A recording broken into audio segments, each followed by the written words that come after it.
Chapter 811.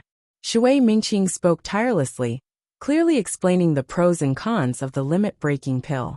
His explanation was even clearer than Yu Qianqiu's understanding from the Pill Formula Jade archive.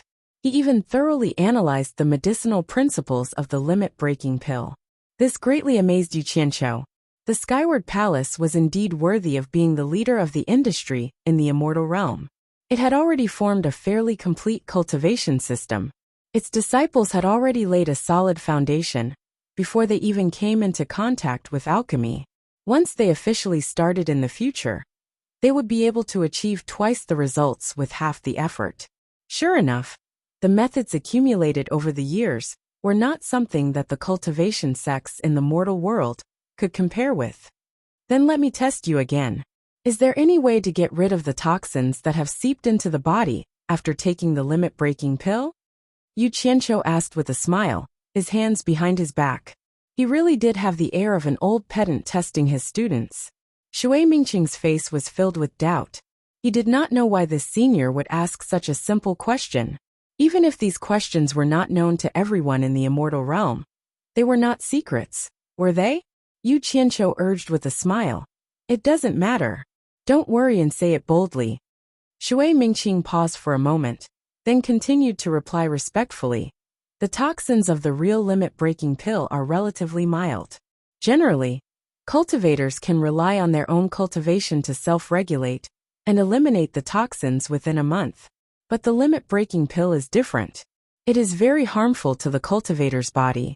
The more they take, the more toxins will seep into their limbs, bones, and meridians. In severe cases, they will die suddenly, but in light cases, their cultivation will not progress.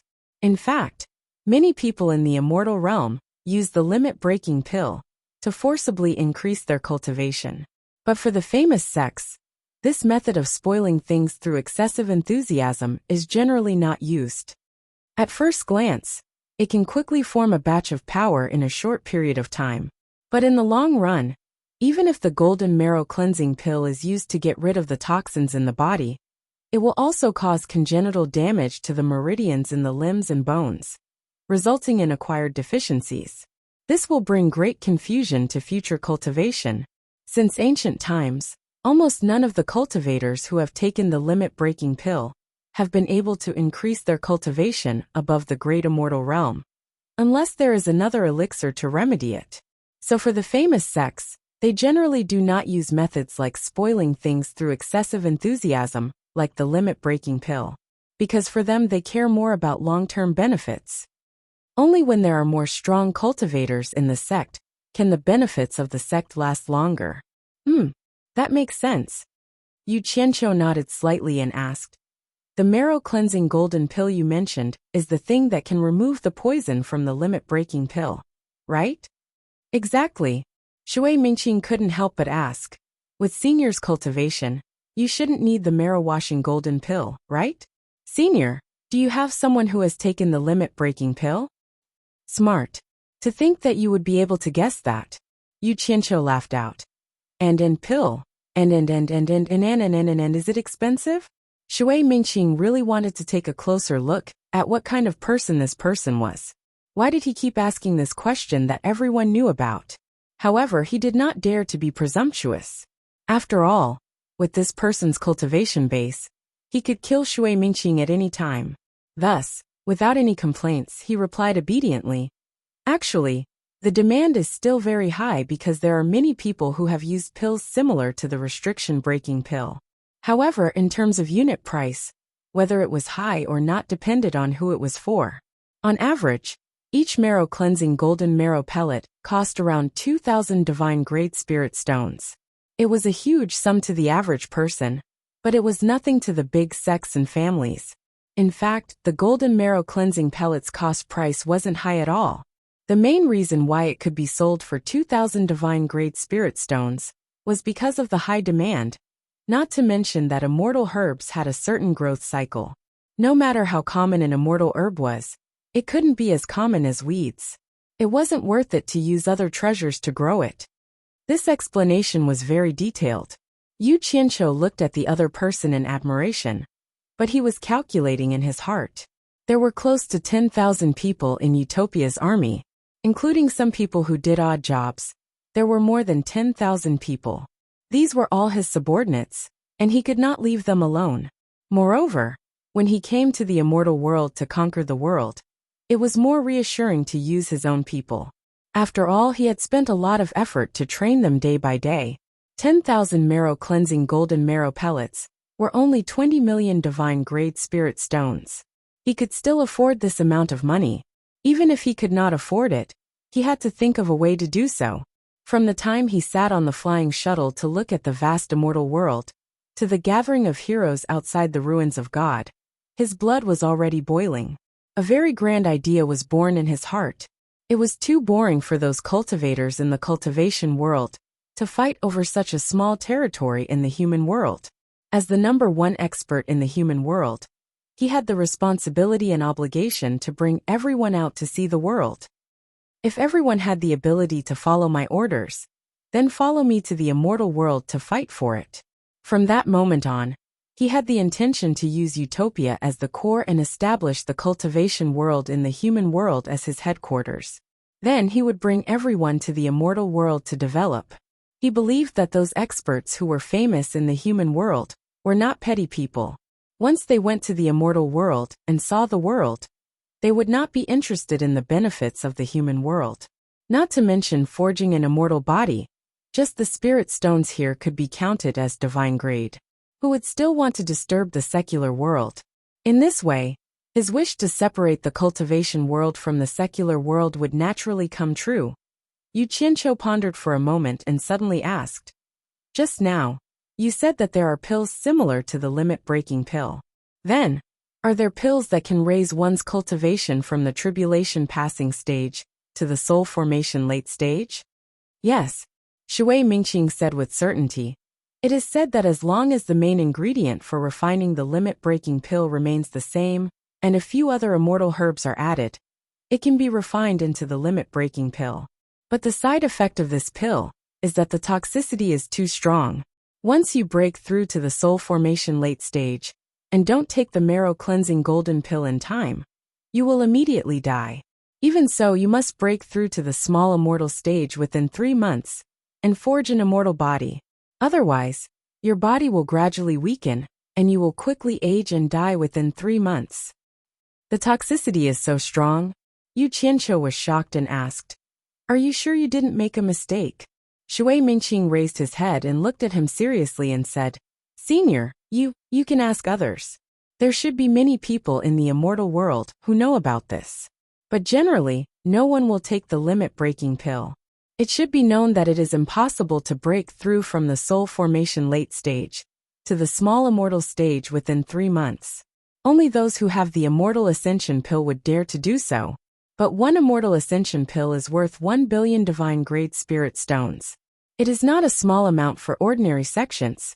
Using this method to raise one's cultivation level is simply using a huge amount of spirit stones. Not many people can afford it.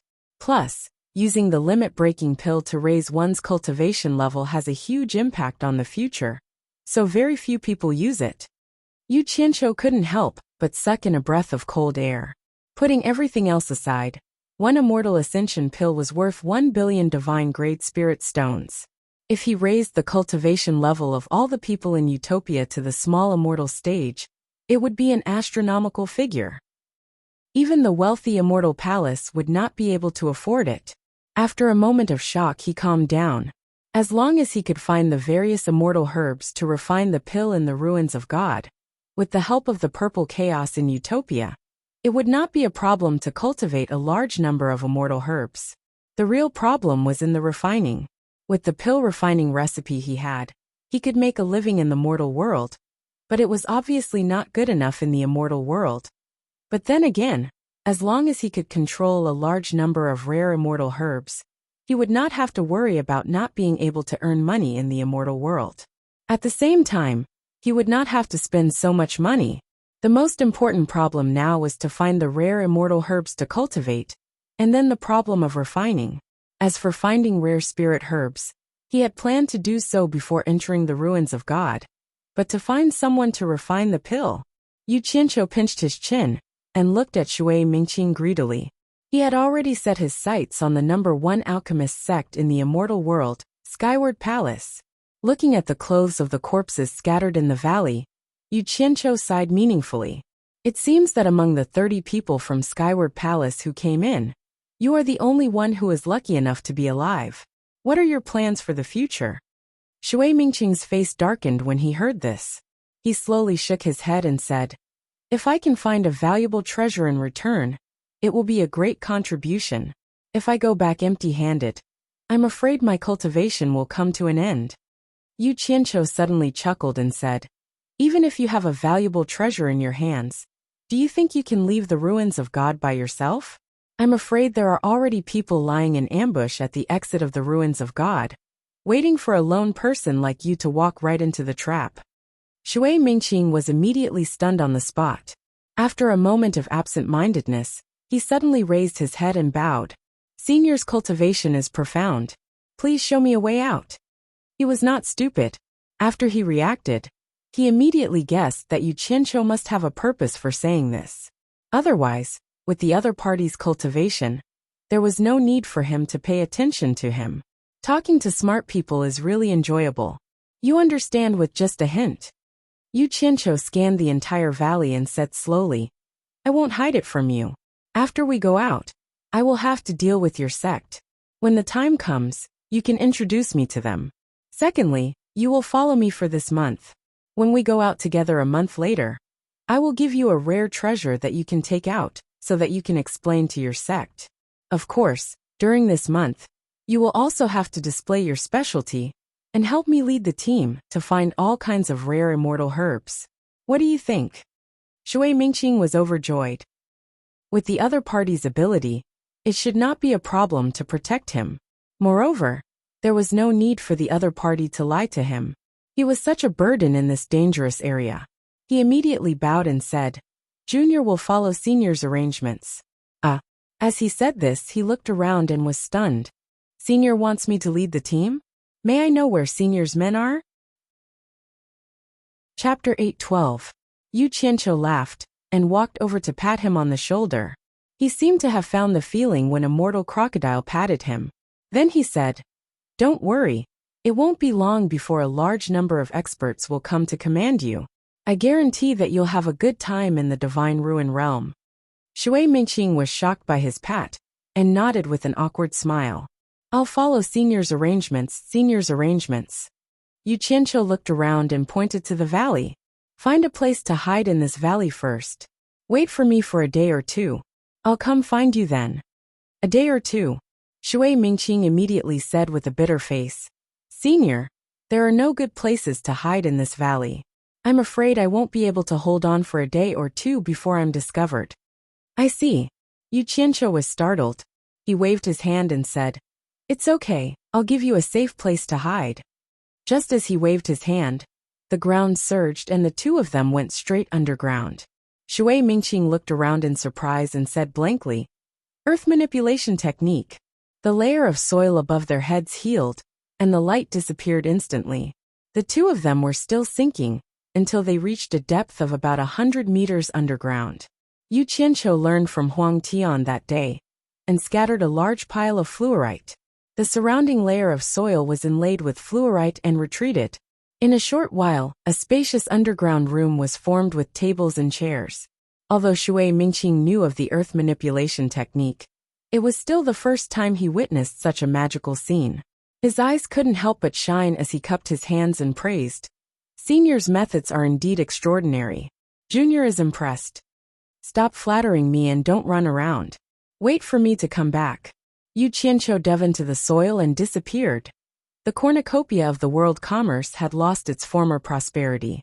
Although the ruins had been cleaned up, it would still take time for the cornucopia to recover its former vitality. The half-collapsed God of Wealth peak became steeper and steeper.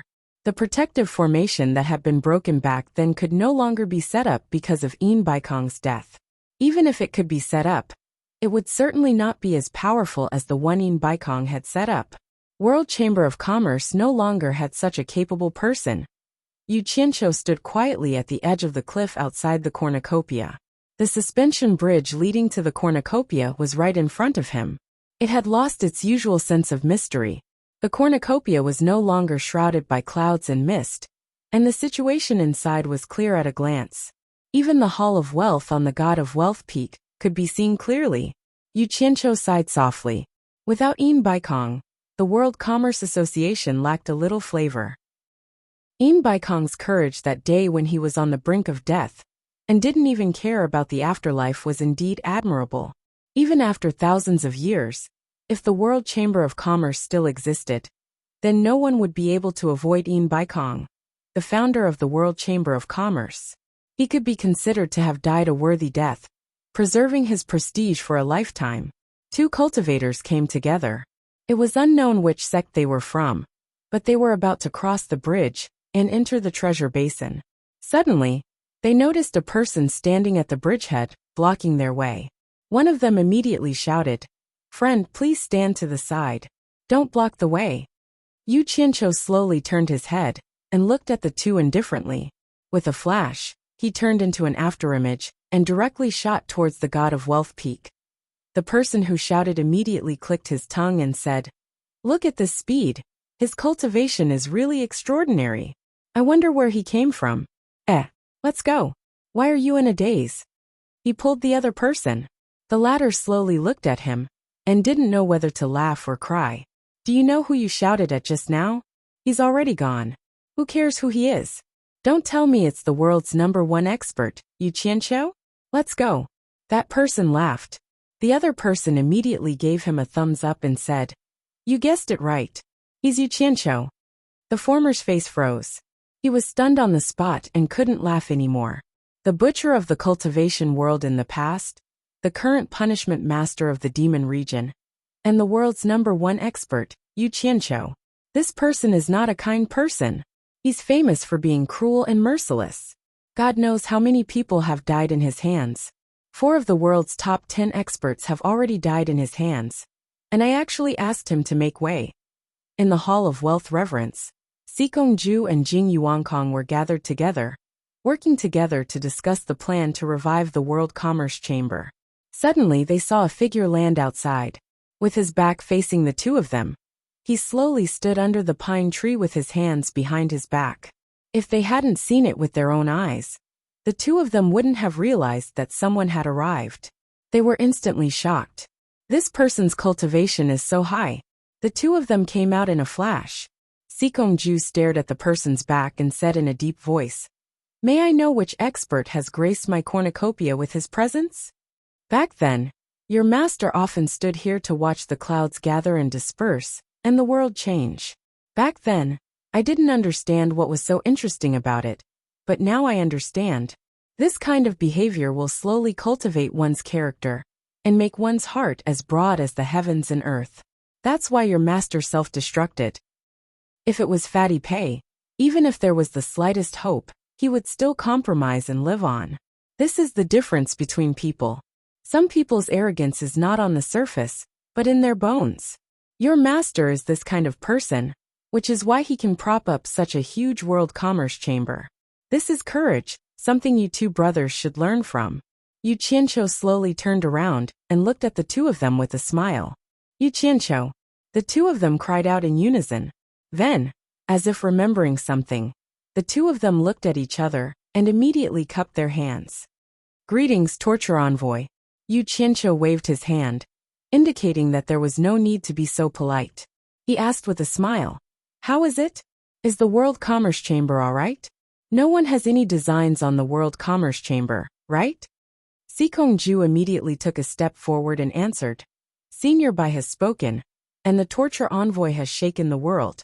So no one dares to have any designs on the World Commerce Chamber." These words had already expressed their attitude, set their position, and made it clear that the World Commerce Chamber was a part of the demon domain. Although they said this, their hearts were pounding. They didn't know why Yu Qianqiu would suddenly come to God of Wealth Peak. Was he really going to reach out to the World Commerce Chamber? Hee, don't be so courteous. I'm here to ask for your help. Yu Qianqiu said bluntly. The World Commerce Chamber's contact network is spread across all the countries. I want you to help me spread a message. Tell all the soul formation experts in the world that the great formation sealing the Holy East lands has been broken, and the trapped experts from the immortal and netherworld have already returned. Within 2 days, I want all the soul formation experts in the world to gather in the Holy East lands. At that time, I have an important announcement. Those who can't get there within 2 days will bear the consequences. Holy East lands. Sikong-ju and Jing Yuankong were stunned by this news. As Nongju knew that this matter was of great importance, she didn't let Nanming Patriarch divulge the news, so everyone didn't know about this news in a short period of time. From Yu Qianqiu's words, the two of them couldn't help but think of the rumors from a while ago. It was said that a large number of mysterious experts had suddenly passed through the skies of China's cultivation world. Seeing that the two of them were still in a daze, Yu Qianqiu frowned and asked indifferently, "Can you help me spread the news as quickly as possible?" The two of them suddenly came back to their senses and expressed that there was no problem. After a slight pause, Sikong-ju asked softly, "All the soul formation cultivators are going. Then, are we going to go as well?" Yu Qianqiu stared at the two of them and said in a low voice, "You two can discuss it among yourselves. Just one of you will go. After all, the World Chamber of Commerce is such a big business, and it needs someone to take charge. If one of you comes, go and experience it. It will be beneficial to the development of the World Chamber of Commerce. Also, Xianxian Island has been destroyed, so there's no need to inform Nanming Patriarch and Nongju. The other soul formation experts must be informed. It's up to them whether they want to come or not. Let them decide for themselves." The reason why he didn't want to inform Nongju and Nanming Patriarch was mainly because he was worried that those women wouldn't have anyone to protect them. After all, Yan Juexing's matter hadn't been completely settled, and he didn't know what would happen in the future. After receiving the news, Bing Qingzi's disciples had also disappeared. He ordered Gu Qingyan and Hong Qi to send people to secretly search for them, but there was still no news until now. He didn't know where they were hiding. Because of this, he didn't dare to relax his protection of those women. Although Yan Juexing's matter hadn't been completely settled, and it made him feel uncomfortable, he didn't have the time to play hide and seek with Yan Juexing. He wouldn't give up eating for fear of choking, because of Yan Juexing. He still had to do what he needed to do. The two of them looked at each other and Sikong-ju nodded. "We'll go and arrange it now." Yu Qianqiu didn't say much and disappeared on the spot. The two of them looked at each other and Sikong-ju nodded. "We'll go and arrange it now." Yu Qianqiu didn't say anything else and disappeared on the spot. The two of them were stunned once again. Yu Qianqiu, who had returned to Utopia, immediately found a remote place. He cast the earth mantra and sank several hundred meters underground. Another pile of fluorite was scattered out, and the surrounding soil, which was embedded with fluorite, retreated. In the blink of an eye, a grand underground palace was formed. However, this underground palace wasn't like before. The decorations in the surroundings were arranged in picturesque disorder. Standing in it would give people a feeling of being in a mysterious formation. After spending half a day and putting in a lot of effort to carve the underground palace to make it more mysterious, he nodded in satisfaction and silently memorized the layout before disappearing on the spot. When he appeared again, he appeared in the underground palace where he had met the underworld saintess. He released his divine sense and scanned the surroundings. After confirming that there was no one around, he waved his hand and pointed at the ground. The dark stone floor melted, and the soil underground also melted. He slowly walked down, and a slanted underground tunnel formed. When he was nearly 100 meters down, he scattered another pile of fluorite and executed the earth art. Soon, a magnificent underground palace that was exactly the same as the one under Utopia was formed. Looking around the underground palace, a smile appeared on his lips. The reason why he put in so much effort was because he couldn't always fool others like how he had fooled a mortal crocodile. That method could fool 1 or 2 people, but it would be unbearable to fool a large group of people. Now that he had created 2 identical places, he wouldn't have to be afraid even if he was in Utopia. Chapter 8:13. In the sky above the vast East Sea, More than 300 soul formation experts gathered in a group and quickly flew toward the East Holy Land. The lineup was huge and spectacular, rarely seen in the cultivation world. They were led by Nongzhu, Wen Lanfeng, Li Duxing, and Hu Changshou, the three experts at the last stage of transforming spirit realm. They were also the only few experts at the last stage of transforming spirit realm in the cultivation world, except for Yu Qianqiu. Most of the other soul formation experts had died in the hands of the previous torturers of the demon ghost region. The hundreds of people behind them were mostly lords in the middle stage of the soul formation realm. There were also some in the early stage like Si Kongju. Lu Yanqing was also in this group. There was no other way. She was also a soul formation expert. Who would dare to disobey the order of the demon ghost region's torturer? The death of Pei Fong and the others was a warning.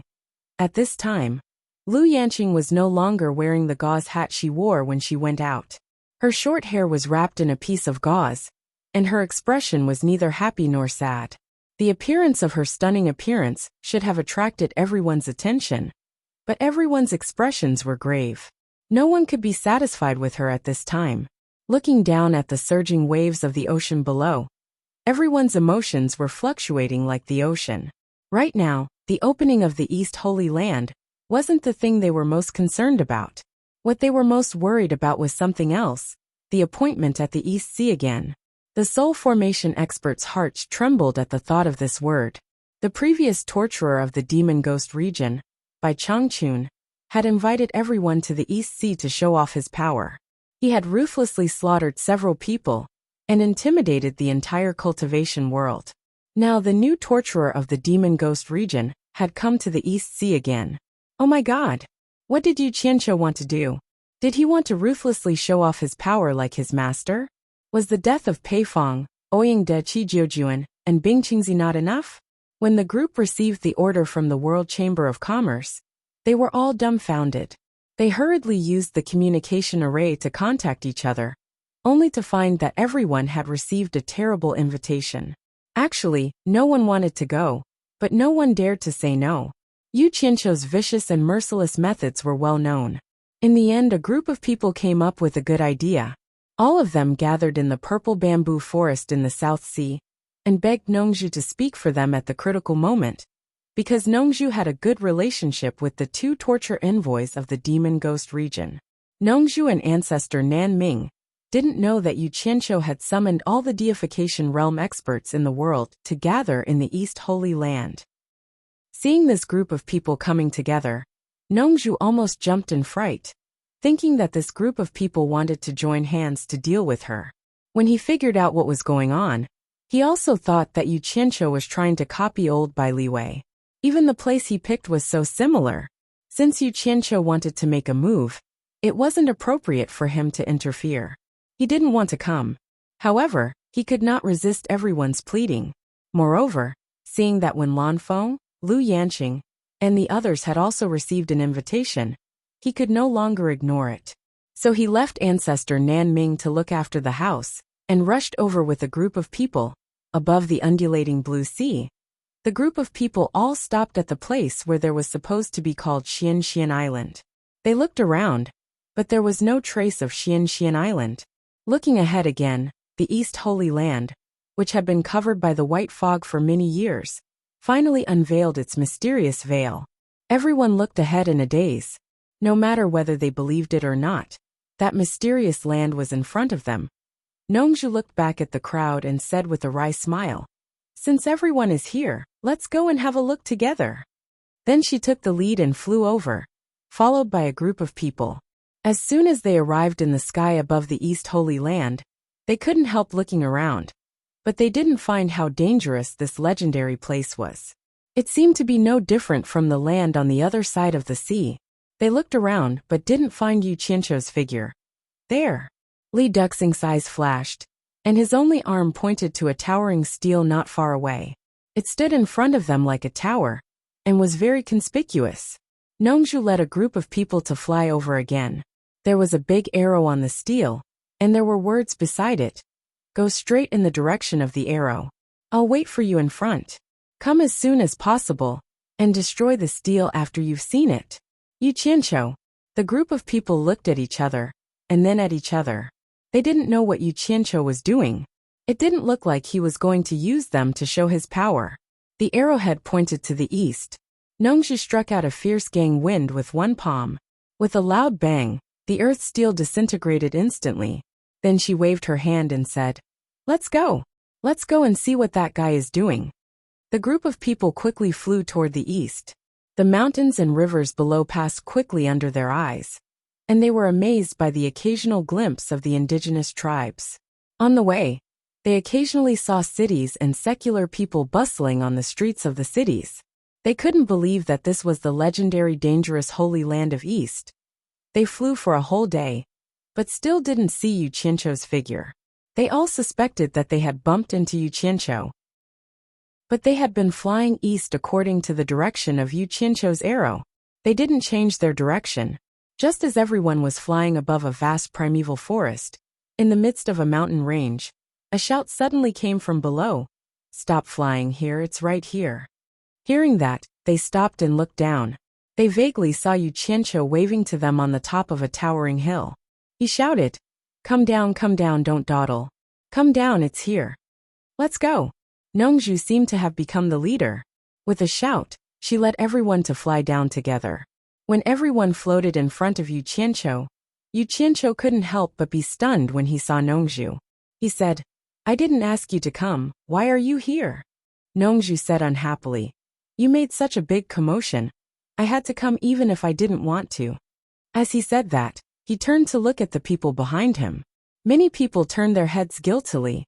They were the people who urged him to come. When Lanfeng subconsciously turned to look at Lu Yanqing and found that she was biting her lips and staring at Yu Qianqiu first counted everyone. Seeing that except for Nan Ming ancestor and Jing Yuankong, everyone who should be here was here, he immediately waved his hand and said, "All right. Everyone follow me." He flew towards a gloomy valley in the middle of the towering mountains.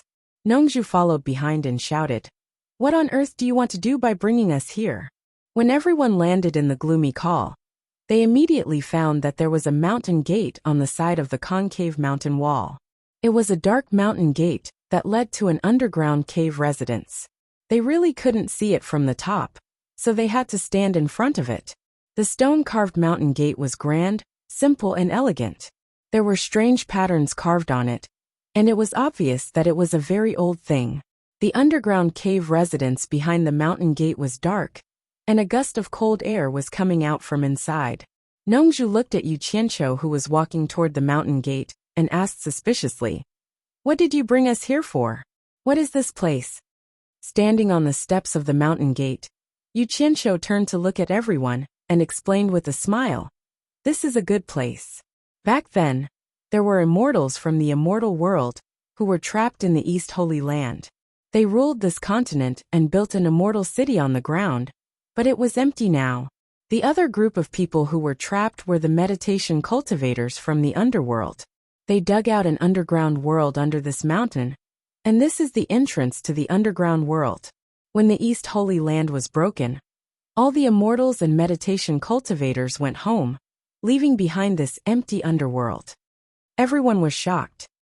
Although Yu Qianqiu said that the people from the underworld had all left, they still couldn't help but feel a chill on their backs. They all looked at the entrance behind Yu Qianqiu in horror.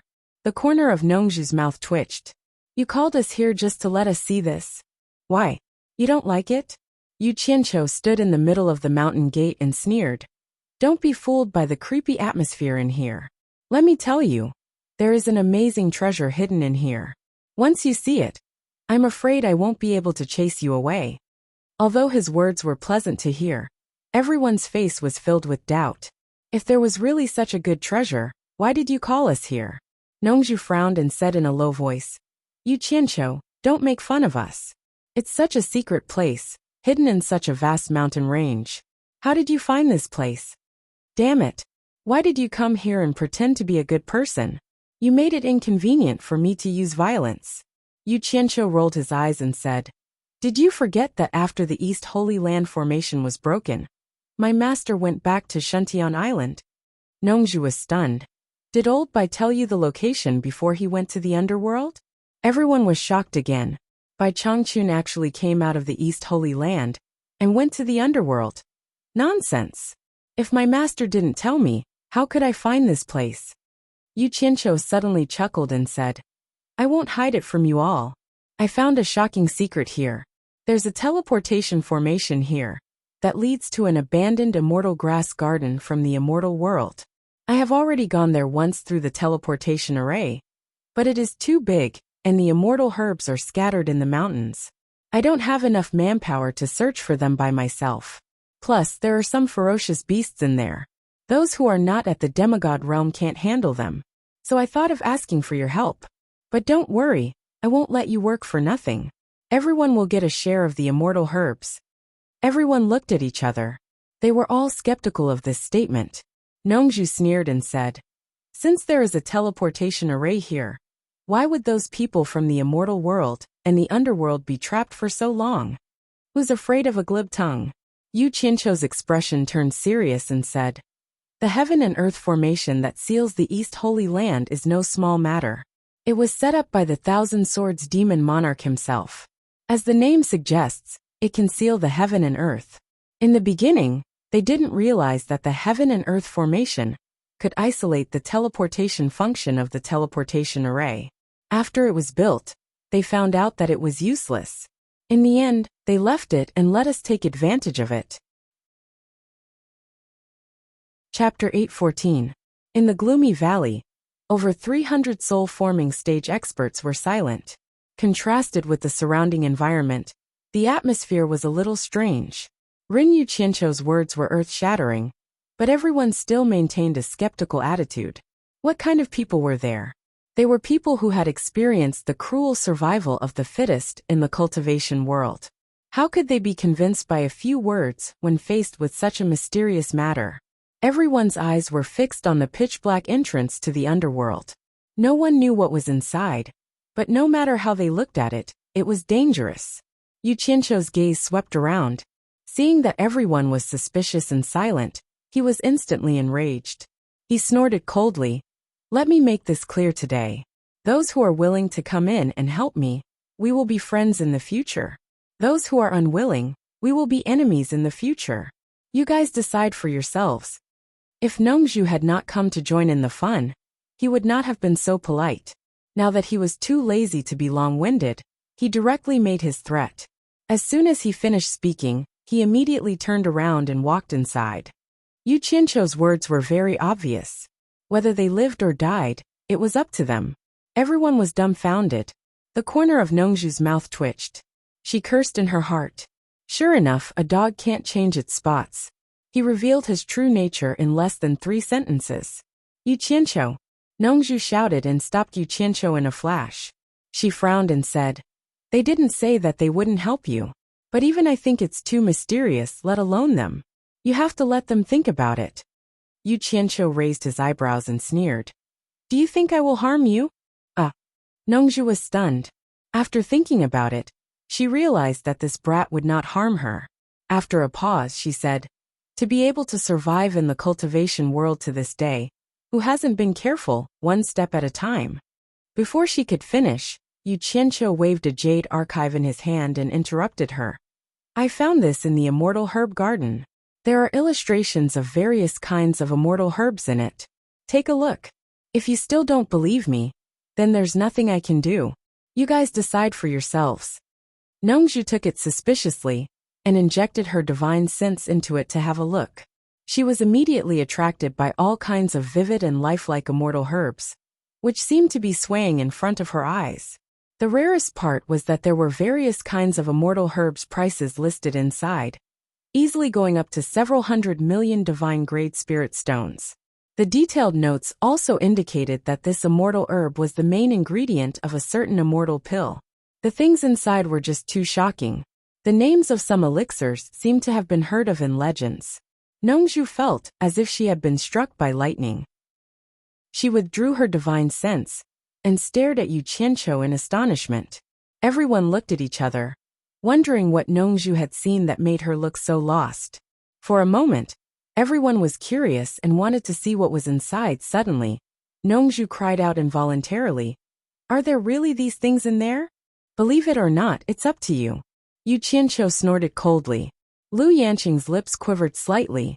She had established herself in the cultivation world with her medical skills, and was sensitive to all kinds of rare spiritual herbs. Now that she heard about immortal herbs and Nongzhu's loss of composure, it was hard for her not to be tempted. When Lanfeng glanced at her, and moved to Nongzhu's side in a flash, she took out the jade archive from Nongzhu's hand, and injected her divine sense into it to have a look. She was immediately captivated by what she saw. After a long time, she came to her senses and moved to Lu Yanqing's side, passing the jade archive to her in silence. Lu Yanqing could not wait to receive it. After a brief examination, her delicate body trembled, and she eagerly immersed herself in the fantasy world of the immortal herbs inside the jade archive. Yu Qianqiu waited for a while and grew impatient. At this rate, there was nothing they could do. He immediately shouted, "Great miracle healer Lu, we don't have time to wait for you. Everyone quickly turn it around. One look is enough. Once we enter the immortal herb garden, we can look at the real thing." When Lu Yanqing regained her senses, she looked a little embarrassed. However, she still reluctantly passed the jade archive to the others. Thus, the jade archive was turned around in everyone's hands and finally returned to Yu Qianqiu's hands. Those who had seen the jade archive had their eyes lit up. Not to mention the miraculous effects of the immortal herbs. Just the value of each stock in divine-grade spirit stones was enough to make one's heart palpitate. After looking at the contents of the jade archive, they compared it to the items in the cultivation world. The items in the jade archive were simply rubbish. Everyone was considered to have seen a lot in the cultivation world. The details of the jade archive were intricately engraved, definitely not the work of an ordinary person. In the cultivation world, they had never seen something so lifelike engraved on a jade archive. Everyone knew that with their cultivation, they would not be able to achieve such a feat. However, there was one thing they could be sure of: this jade archive was not a fake. Yu Qianqiu put away the jade archive. Disregarding everyone's agreement, he said indifferently, "The underground palace is very complicated and dangerous. Everyone follow closely. I won't be responsible if anything happens." He turned around and entered. Unexpectedly, while everyone was still hesitating, Hu Changshu took the lead and followed behind Yu Qianqiu. Nongzhu was next, then Lu Yanqing, followed by Wen Lanfeng, Li Duxing, Si Kongju. At this point, there was nothing more to think about. Everyone entered the underground palace one after another. Those who were overly cautious and did not want to enter could not bear the consequences of offending Yu Qianqiu. Thus, they could only follow the crowd and enter. In the blink of an eye, the secluded valley outside became empty. The world inside the underworld was indeed vast. The passages were as dense as a woven web. If one was not careful, it was possible to take a wrong turn. It was obvious that the underworld had gone through many twists and turns. Many places had collapsed ruins. In addition, Yu Qianqiu had said that this place was dangerous. Everyone followed closely behind the people in front, afraid that they would lose track of them. Under Yu Qianqiu's guidance, everyone soon arrived at the holy temple. Here, Yu Qianqiu stood in front of the tunnel that the holy temple had created and waited for a while. When everyone had arrived, he secretly counted the number of people. When he found that everyone was present, he immediately waved his hand and pointed to the surrounding walls. He smiled and said, "Since everyone has come here, we can't let you come empty-handed. It's good to broaden your horizons. Everyone can take a look at the carvings on the surrounding walls. Can anyone guess who these carvings are?" Hearing this, everyone looked around curiously. From the carvings on the walls, they could tell that they were from a very long time ago. On the left and right sides, there were carvings of 6 generals in battle armor. All of them looked mighty and extraordinary. Everyone couldn't help but look at the high platform in the middle, where the 12 generals were staring. The carving there was of a scholar with only his back visible. It looked like he was splashing ink by the side of a table. Hu Changshu, who was standing next to Yu Qianqiu, stared at the carvings with suspicion. He muttered, "Could it be that the one in the middle is the legendary emperor of the underworld?" Clap, clap. Yu Qianqiu suddenly clapped his hands. The crisp sound echoed in the holy temple. Yu Qianqiu smiled and said, Palace Lord who has a good eye. When I first saw him, I couldn't believe that this scholar was the legendary emperor of the underworld. However, the truth is the truth. This person is indeed the emperor of the underworld. Gasps could be heard in the holy temple. That was the legendary emperor of the underworld. Everyone's eyes widened as they carefully looked at the scholar. The more they looked, the more they felt that the back of the scholar was very mysterious. It would have been better if he had only shown his back, but it gave everyone a mysterious feeling. Everyone's hearts involuntarily filled with awe and veneration. No one could have imagined that they would see the legendary emperor of the underworld. Although it was just a mural with a back, the back of that illusory figure was finally revealed. Yu Qianqiu smiled as he stood to the side and looked at everyone's reaction. The reason why he introduced all this was to let everyone get used to it. With the back of the emperor of the underworld as a cushion, they wouldn't feel weak when they went out and met the shrimp soldiers and crab generals of the immortal world. Do you know who the figures on the two sides of the wall are? Yu Qianqiu asked as he pointed to the two sides of the wall. After looking at it for a while, everyone shook their heads slightly. The era was too far away from them. In the legends that were still being passed down, everyone only knew about the immortal emperor and the emperor of the underworld. They knew that these two were the rulers of the immortal world and the underworld. Everything else was vague. Yu Qianqiu was indeed ready to start enlightening them. He was ready to open up a wider world for them to accompany him on his journey. He stood there and said with assurance, Under the immortal emperor of the immortal world, there are 12 immortal monarchs. Under the emperor of the underworld, there are 12 underworld generals. The figures on the two sides of the wall are the 12 underworld generals of the underworld. 12 underworld generals. Everyone was in an uproar. Their minds were in a mess as they kept looking at the carvings on the two sides of the wall. Everyone, don't be too concerned. The experts of the immortal world and the underworld are not as scary as you think. Yu Qianqiu smiled faintly and said, Let me tell you the truth. After I used the teleportation array to go there, I have killed dozens of cultivators from the immortal world. His words caused an uproar in the underground palace. Nongzhu snorted coldly and said, Are you kidding me? Yu Qianqiu chuckled and said, I'm not kidding. In fact, there are many people in the immortal world whose cultivation base is lower than ours. You will understand when you see them. Of course, there are many who have a higher cultivation base than us. As he said that, he suddenly untied the storage pouch hanging on his waist and took out the things inside. With a hua sound, a pile of shiny black spirit stones piled up to his shoulder. Yu Qianqiu casually picked up a spirit stone from the pile and said with a smile, Everyone, do you know what this is? I snatched these from the immortal world. Everyone take a piece and have a look. Everyone stared at the pile of spirit stones with their mouths agape. They could vaguely guess what it was, but none of them dared to confirm it. Standing to the side, Hu Changshu reached out to grab a piece and held it in his palm. He immediately exclaimed, Divine-grade spirit stones. They are really divine-grade spirit stones. His exclamation was shocking. Adding on to the fact that Yu Qianqiu had asked everyone to take a piece to have a look, everyone immediately reached out and grabbed a piece from the air. A moment later, cries of divine-grade spirit stones filled the entire holy palace. Everyone stared at the pile of divine-grade spirit stones in disbelief.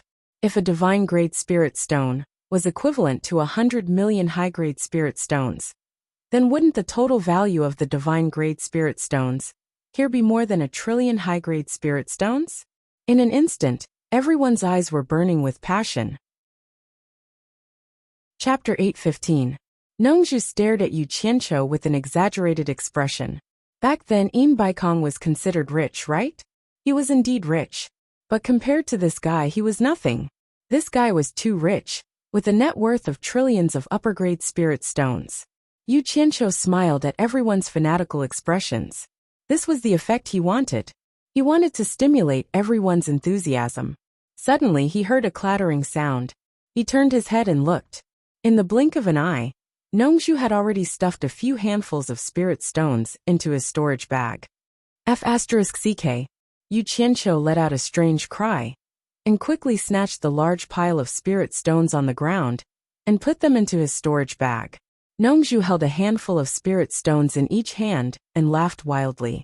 In a short while, he had collected hundreds of spirit stones worth billions of upper-grade spirit stones. Nongzhu had never been so rich. This money came so easily. Take it back. Yu Qianqiu shouted. Haha. Nongzhu looked up to the sky and laughed wildly. She put the spirit stones in her hands into the storage bag and walked to the side. She looked like she was ready to be bitten. This rascal could not be beaten, but he was not afraid of being scolded. Yu Qianqiu did not know what to do with him at the moment. He could only comfort himself by saying that it was the accommodation fee for Furong and the others in the purple bamboo forest. But the accommodation fee, that was worth 10 billion high-grade spirit stones, was too damn expensive. Yu Qianqiu felt like crying. He said to the crowd angrily, "Take the spirit stones in your hands as a gift. All of you, follow me to the celestial realm to make a fortune." The last sentence was almost shouted out. He turned around and walked into the tunnel. Hu Changtian was unusually enthusiastic this time. He was the first to follow. The crowd looked at each other and someone shouted, "Let's go to the celestial realm to make a fortune." This sentence seemed to be more effective than 10 sentences from Yu Qianqiu. It immediately caused everyone's emotions to explode. Everyone was so excited that they scrambled to be the first to enter the tunnel. Once they reached the underground palace, they quickly looked around and found that it was indeed a large array. Yu Qianqiu did a head count and said in a low voice, "Everyone don't move. I'm going to activate the teleportation portal." Everyone's eyes quickly focused on him. They saw that there was a pentagonal platform in front of him. When he pressed his palm against the center of the platform, a wave of divine sense quickly enveloped everyone. Everyone immediately tensed up. They felt as though the entire underground palace had moved a little. Suddenly, their eyes lit up, and their surroundings had changed. Everyone looked around and discovered that they were in a misty valley. The sky was white and misty, and they couldn't see the sun. Amidst his shock, he suddenly discovered that the misty white fog was actually formed by the condensation of dense spiritual energy. It was indeed not a place that the human world could compare with. Suddenly someone shouted, "Everyone be careful, there has been a fight here." None of these people were to be trifled with. They were all ambitious and ruthless characters. Their reactions were top-notch. As soon as they heard someone shout out those words, they immediately spread out in all directions. Their magic tools were already in their hands, and their gazes were like owls as they looked around vigilantly. Yu Qianqiu waved his hand and said, "Don't be nervous, everyone. These people were already dead when I left." Everyone heaved a sigh of relief, but they didn't need to say anything. They almost subconsciously formed groups of 2 or 3, leaning against each other with their backs against each other, and silently looked around every corner of the valley. When they were in the human world, they might have been enemies, but in this foreign land, they suddenly became incomparably trusting and unprecedentedly united. Nongzhu looked around and immediately asked curiously, "Is this the immortal herb garden?" Yu Qianqiu nodded slightly and said, "This immortal herb garden is called the Realm of Divine Ruins. Legend has it that it was a place for cultivation opened by the ancient gods, but it was later abandoned for some reason.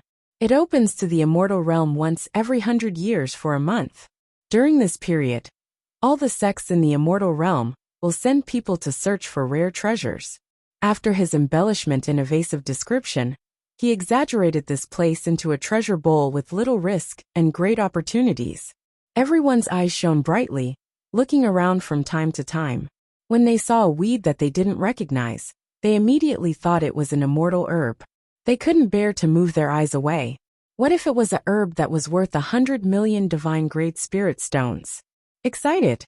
As for the matter of the immortal palace, sending hundreds of immortal realm masters into the realm of divine ruins, everyone had directly forgotten about it. In Yu Qianqiu's words, "We don't provoke immortal realm masters. We specialize in dealing with those spirit-severing stage masters. We specialize in robbing those spirit-severing stage masters. More than 300 spirit-severing stage masters should be enough to deal with one person, right? Everyone, don't be too excited. After all, this is the immortal world's territory. Although getting rich is a big deal, safety is still the first priority. Although I, Yu Qianqiu, have quarreled with everyone in the past, at this moment, as the saying goes, people are especially cheap when they are away from home. Being in the immortal world, the first thing we must do is to stick together. Only by protecting ourselves and our strength can we have a chance to get rich. Sooner or later, there will be a place for us in the immortal world. In short, I, Yu Qianqiu, as the Demon Ghost Region's punishment envoy, since I brought everyone here safely, I have the responsibility and obligation to bring everyone back safely. I hope that everyone won't be blinded by money and become hot-headed. In the days to come, I, Yu Qianqiu, will still need everyone's help in the immortal world. Please take care of yourselves. Yu Qianqiu looked at everyone with an affectionate look, giving a passionate speech. At first, this guy fooled everyone and made them think that the immortal world was just SOSO. Then he began to pour cold water on them. Both good and bad people were involved. However, the tempting bait had been thrown out. In addition, it was human nature that it was easy to be prejudiced by first impressions.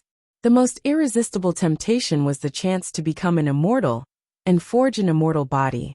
This was a legend that had not been heard in the cultivation world for many years. Since there was such an easy chance, everyone would give it a try even if they had to risk their lives. Torture envoy. A shout came from the crowd. Yu Nantian, who was dressed in a fluffy white fur coat and had an extremely elegant temperament, walked over slowly.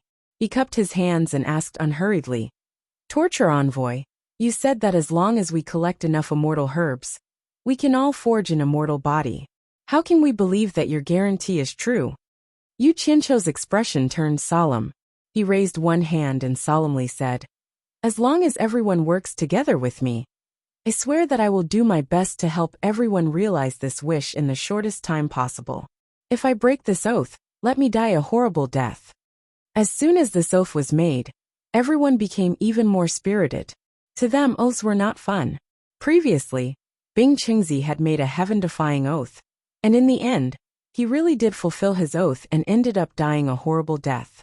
Everyone believed it without a doubt. Little did they know that after hearing Immortal Crocodile's words, Yu Qianqiu treated oaths as if they were farts. However, it was true that he wanted to help everyone improve their cultivation. Nongzhu looked at Yu Qianqiu in surprise. At first, she thought that this guy was up to something again. She did not expect that he would really do it this time. Good. Yu Nantian clapped his hands and shouted. He also raised his hand and said, Since Torture Enforcer Yu has made an oath, I, Yu Nantian, will also make an oath. As long as Torture Enforcer Yu sincerely helps us realize our long-cherished wish of immortality, I, Yu Nantian, am willing to serve you faithfully. If I break this oath, may the heavens and the earth destroy me. As soon as he finished speaking, Hu Changshu could not wait to make a solemn oath as well. To be honest, everyone noticed Hu Changshu's unusual behavior. It seemed that ever since he received Yu Qianqiu's invitation, he had been using his actions to express his desire to chase after Yu Qianqiu, which puzzled everyone. This was called knowing one's own business. How could others know the pain and fear in Hu Changshu's heart? Except for Yin Baikong. The other 4 from the 2 alliances of the top 10 masters had all died in the hands of Yu Qianqiu. Now he was the only one left. When he received Yu Qianqiu's invitation, he was scared out of his wits. No matter how he looked at it, he felt that if Yu Qianqiu wanted to establish his might, the first person Yu Qianqiu would deal with would surely be him. If he didn't behave, then this fellow Yu Qianqiu wasn't a good person. With 2 people taking the lead, the others also made an oath to follow. In the blink of an eye, many people could not help but laugh out loud. No one had expected that they would work together like this. Nongzhu knew Yu Qianqiu all too well. She stood silently at the side, watching the fanatical expressions on everyone's faces. She felt that something was wrong. In fact, she was not the only one.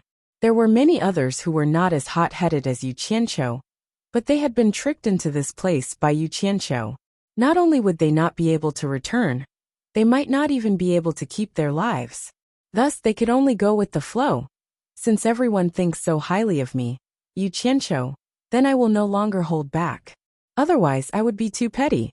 Yu Qianqiu took out the 100 sets of illustrated jade archives from his storage pouch and put one away in front of everyone.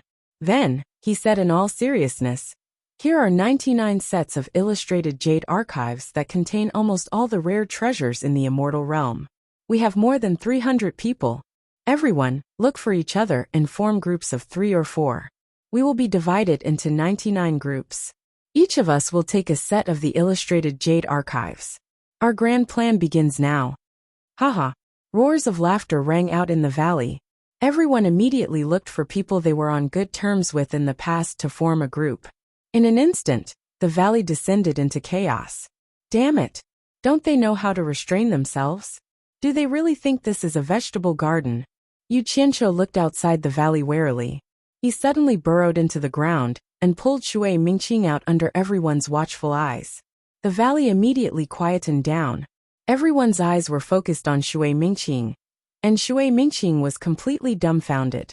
The people before him were all dressed differently, and each of them had an extraordinary aura.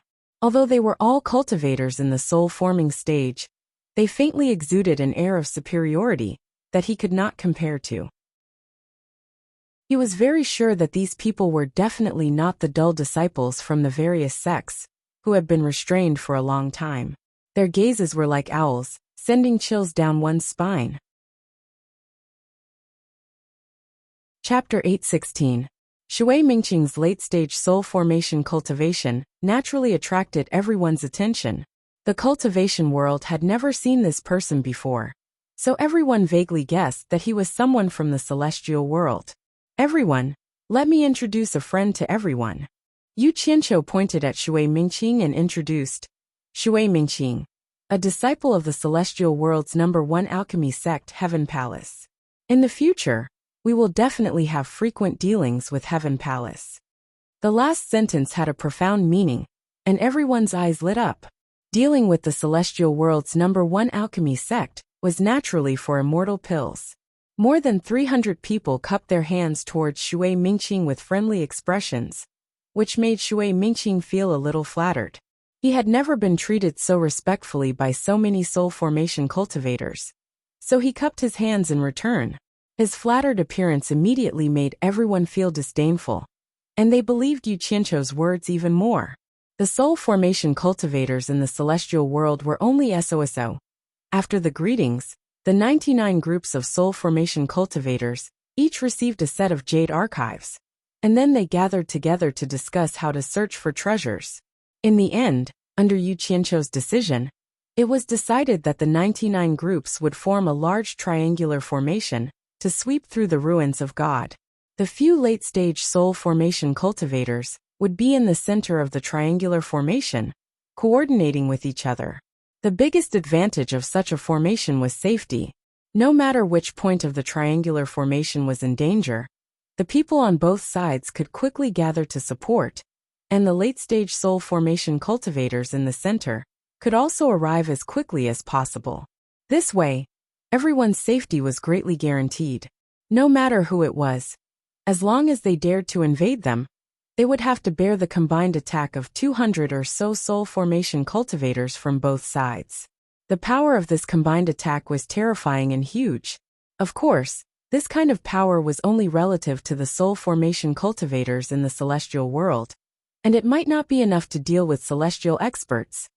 However, Yu Qianqiu had a strict requirement, and that was no matter what spirit stones or rare treasures they obtained, they had to be immediately sent by one of the groups to the late-stage soul formation cultivator in the center of the triangular formation. The late-stage soul formation cultivator would take care of them, and everyone would supervise each other. No one was allowed to hide anything, and they would discuss the distribution afterwards. Shui Mingqing, who was watching silently from the side, was completely speechless when he saw the smug look on their faces. What kind of people are they? Yu Qianqiu kept glancing at Shui Mingqing.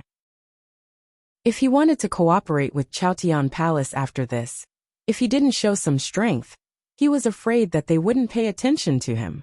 He wanted to let Skyward Palace know through Shui Mingqing's mouth that he was not an ordinary person. Only when there was a factor that made the other party pay attention to him would it be possible for them to sit down and talk.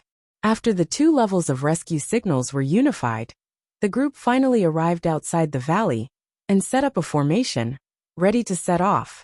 The so-called two levels of rescue signals were the distress signals that were used when one was in trouble.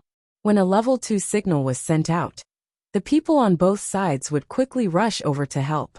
When a level 1 signal was sent out, everyone would rush over to help.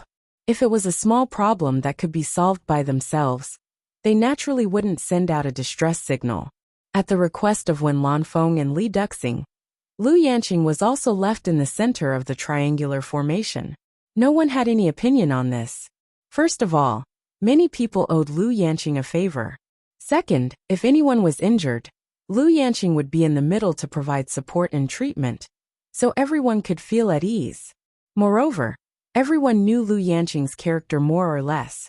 Fighting and killing was really not suitable for her. Whoever teamed up with her would probably be a burden. Shui Mingqing was also left in the center of the triangular formation.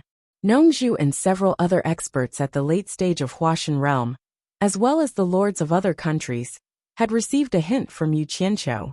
They knew that this person was a starting point of contact with Chaotian Palace. He was of value to everyone at present, so they wouldn't let him leave the team easily. 99 groups of people formed a triangular formation, covering an area of nearly a kilometer, and began to slowly advance to the depths of the Divine Ruin realm on foot. Although they were in a dangerous place, it was easy for everyone to remain vigilant. To be able to become a lord, everyone was more or less a person with some foresight. Everyone understood that this was not the cultivation world, where all the scheming would only bring disaster to themselves. Here, everyone could only maximize their own interests by working together. After the mutual taboos of the past were replaced by mutual trust, everyone was immediately filled with confidence. With all the elite experts of the world gathered, even the heavens would have to poke a hole in it. What else was there to be afraid of? At this time, everyone realized that it was such a pleasant thing to trust each other. Even if they were in danger, it would be like walking on flat ground. At least they didn't have to worry about someone stabbing them in the back.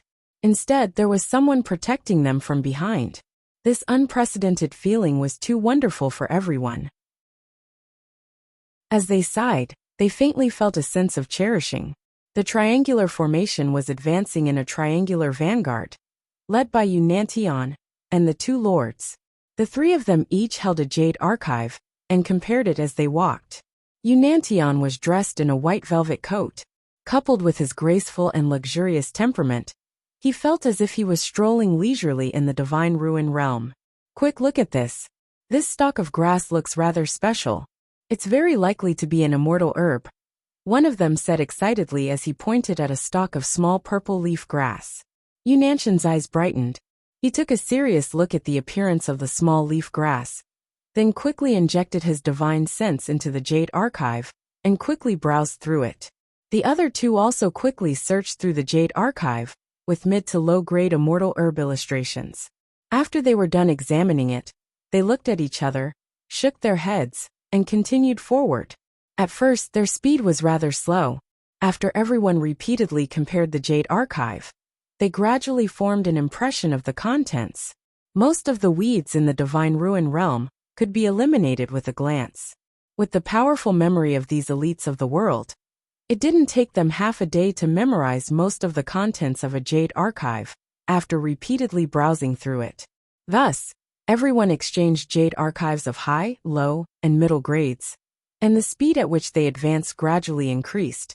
As for Yu Qianqiu, he was a person who couldn't stay idle. With so many people searching for spiritual herbs, he wouldn't make much of a difference. He had already separated himself from the crowd and headed towards the depths of the Divine Ruin realm.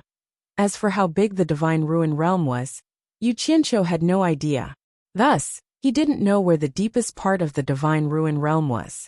According to common logic, the entrance to the Divine Ruin realm extended in all directions. The deeper one went, the deeper one went. After leaving the triangular formation and flying for a while, he could gradually sense that there were people coming and going in his desolate surroundings. From time to time, someone would use their divine sense to spy on him. The people hiding in the dark were very careful. When they saw him flying so casually in the divine ruin realm alone, coupled with the fact that they couldn't see through his cultivation, they immediately guessed that he wasn't a good person and took the initiative to hide far away. From time to time, Yu Qianqiu would sweep his cold gaze around, but he couldn't be bothered to argue with them. When the people in the triangular formation behind him pressed forward, with the fanaticism of those 300 people, these people would definitely suffer. Even if they didn't provoke the experts of the various countries, the latter wouldn't let them off so easily. As they flew forward, more and more people appeared. In the end, they could already see groups of people wandering around the mountains, looking for treasures. Traces of fighting could be seen everywhere in the mountains. The corpses with broken limbs told of the cruel battles that had taken place before. The battles below would always happen inadvertently, and Yu Qianqiu would always stop and watch with the mentality of watching a good show. Often, when one side suddenly discovered some rare treasure that had yet to be collected, the other side also discovered it. The two groups of people would immediately rush over crazily to snatch it, quickly fighting each other. However, when this happened, the surrounding people would immediately smell blood like locusts and approach them covetously. Regardless of whose hands the stolen treasures ended up in, the onlookers would quickly judge the strength of the person who got the treasures from the fight. If the person who got the treasures was still strong enough, naturally, no one would dare to touch them. Another point was to evaluate the value of the treasure and whether it was worth risking one's life to snatch it. If the value was very high, even if the winner was strong enough, it would still be a very troublesome matter. At the same time, there would be a few groups of people following behind, looking for opportunities to snatch it. After standing on the small hill and watching the bloody fight, he realized that there were many malicious gazes staring at him. Who was alone? Yu Qianqiu sneered and jumped up. He flew over the heads of those people, without the slightest scruple, at a distance of more than 10 meters from the ground. Such an arrogant move was indeed quite a deterrent.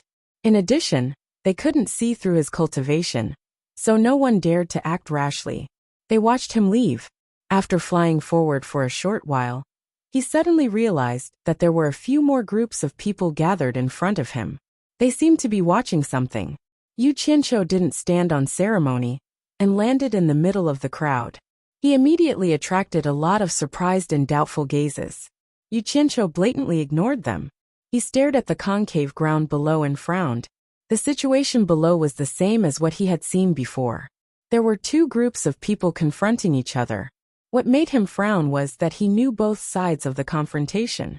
One side was the dozen or so people in blue, who had killed Shui Mingqing's fellow disciples in the valley, and the other side was Mu Tianjiao and the others. At this time, Mu Tianjiao and the others looked a little battered and exhausted. There were only a dozen or so people left out of the more than 20 people who were surrounded by the dozen or so people in blue in the concave ground. There were two teams of people standing beside Yu Qianqiu. Both teams were unharmed, and each still had the same number of 30 people when they came in. One team was dressed in yellow, and the other team was dressed in bright red. The two young men, who were obviously the leaders of the two teams, stood side by side in a relaxed manner. They chatted casually, as if they didn't care about the dangers of the divine ruin realm at all. However, their eyes were always staring at Yu Qianqiu. The disciples of the emotion-severing sect are really strong. I heard that they were so arrogant that they split into two groups. They have already destroyed a lot of teams and snatched a lot of good things. The red-clothed young man snorted. The yellow-clothed young man said indifferently, "They are the number one sect under the Immortal Palace. It's not surprising that they are so arrogant." Chapter 817. Heartless Palace. The number one force under the Palace of Immortals? Yu Qianqiu's gaze swept over the two people in front of him. He had a feeling that their conversation was purposely directed at him, but he had no idea what they were talking about. Coincidentally, Huang Xiaolong's gaze met with the yellow-clothed young man. The latter nodded with a faint smile, expressing his goodwill. "This father doesn't know you. What are you smiling for? Yu Qianqiu turned around coldly, continuing to stare at the depression below. The yellow-clothed young man smiled nonchalantly. This woman is really stubborn. She would rather die than comply. I'm afraid Che Miqian is gnashing his teeth in anger right now. Stubborn? The red-clothed young man snorted disdainfully. In the end, only death awaits you. Che Miqian won't let this matter rest. The Che Miqian they were talking about was the leader of the group of blue-clothed men, the one who had threatened Shui Mingqing in the valley. At this time, Che Miqian was gnashing his teeth in anger. He didn't expect to run into two people like this, who would rather die together than hand over the treasure in their hands. Yu Qianqiu's gaze fell onto the fist-sized golden object in Mu Tianjiao's hand. Recalling the records in the treasure encyclopedia, he immediately remembered what it was. This object was called Golden Fulling, and according to the encyclopedia's records, it was a treasure that could increase the success rate of alchemy, greatly reducing the chance of a failed pill. Many people would add a certain amount of this when refining top-grade immortal pills. This was because the loss would be rather shocking if a defective pill appeared in a top-grade immortal pill. Golden Fulling's market price was not calculated by the piece, but by the tail. Generally, one tail was worth 100 million divine-grade spirit stones. The Golden Fulling in Mu Tianjiao's hand was at least 4 to 5 tails. In other words, it was worth 4 to 500 million divine-grade spirit stones. You better persuade her. My patience has a limit. The earlier you hand it over, I'll let you off. If you're too late, none of you will leave this place alive. Che Mingqian sneered. Of the 20 or so people hired by the Four Links Chamber of Commerce, only 13 were left after several battles. Everyone naturally knew how powerful the Heartless Palace was, and they were no match for them at all. Terrified, they all looked at Mu Tianjiao. Mu Tianjiao's beautiful hair was disheveled as she looked at everyone with a miserable expression. She smiled bitterly and said, "Don't believe his nonsense. As long as the item is still in my hands, they won't dare to do anything to us. I, Mu Tianjiao, guarantee once again that if they dare to harm any one of us, I will immediately turn this gold fulling into powder, and no one will be able to obtain it." At this time Tao Zhong, who was guarding Mu Tianjiao, also loudly warned everyone, "Don't believe his nonsense. Even if we hand over the item, he won't let us go. As long as we still have the item, we have a chance to live." Mu Tianjiao immediately gave him a grateful look. They hadn't found anything valuable along the way, and had even lost a few men. This piece of golden fulling was discovered by chance under the roots of a tree. It was also the most valuable item they had so far. As long as they brought it back, the Four Links Chamber of Commerce would be able to hold on. With her personality, how could she give up this opportunity so easily? Che Mingqian sneered and said, "Stubborn dead duck. I'll give you one last chance. If you miss it, only death awaits you." What a big tone. I want to see who will be the one to die. A cold snort echoed in the surroundings as a figure appeared in the concave in an instant. When Mu Tianjiao and the others saw who it was, they exclaimed in unison, "Yu Qianqiu." They all suspected that Yu Qianqiu was already dead after running around alone. They didn't expect to see him again at this critical moment.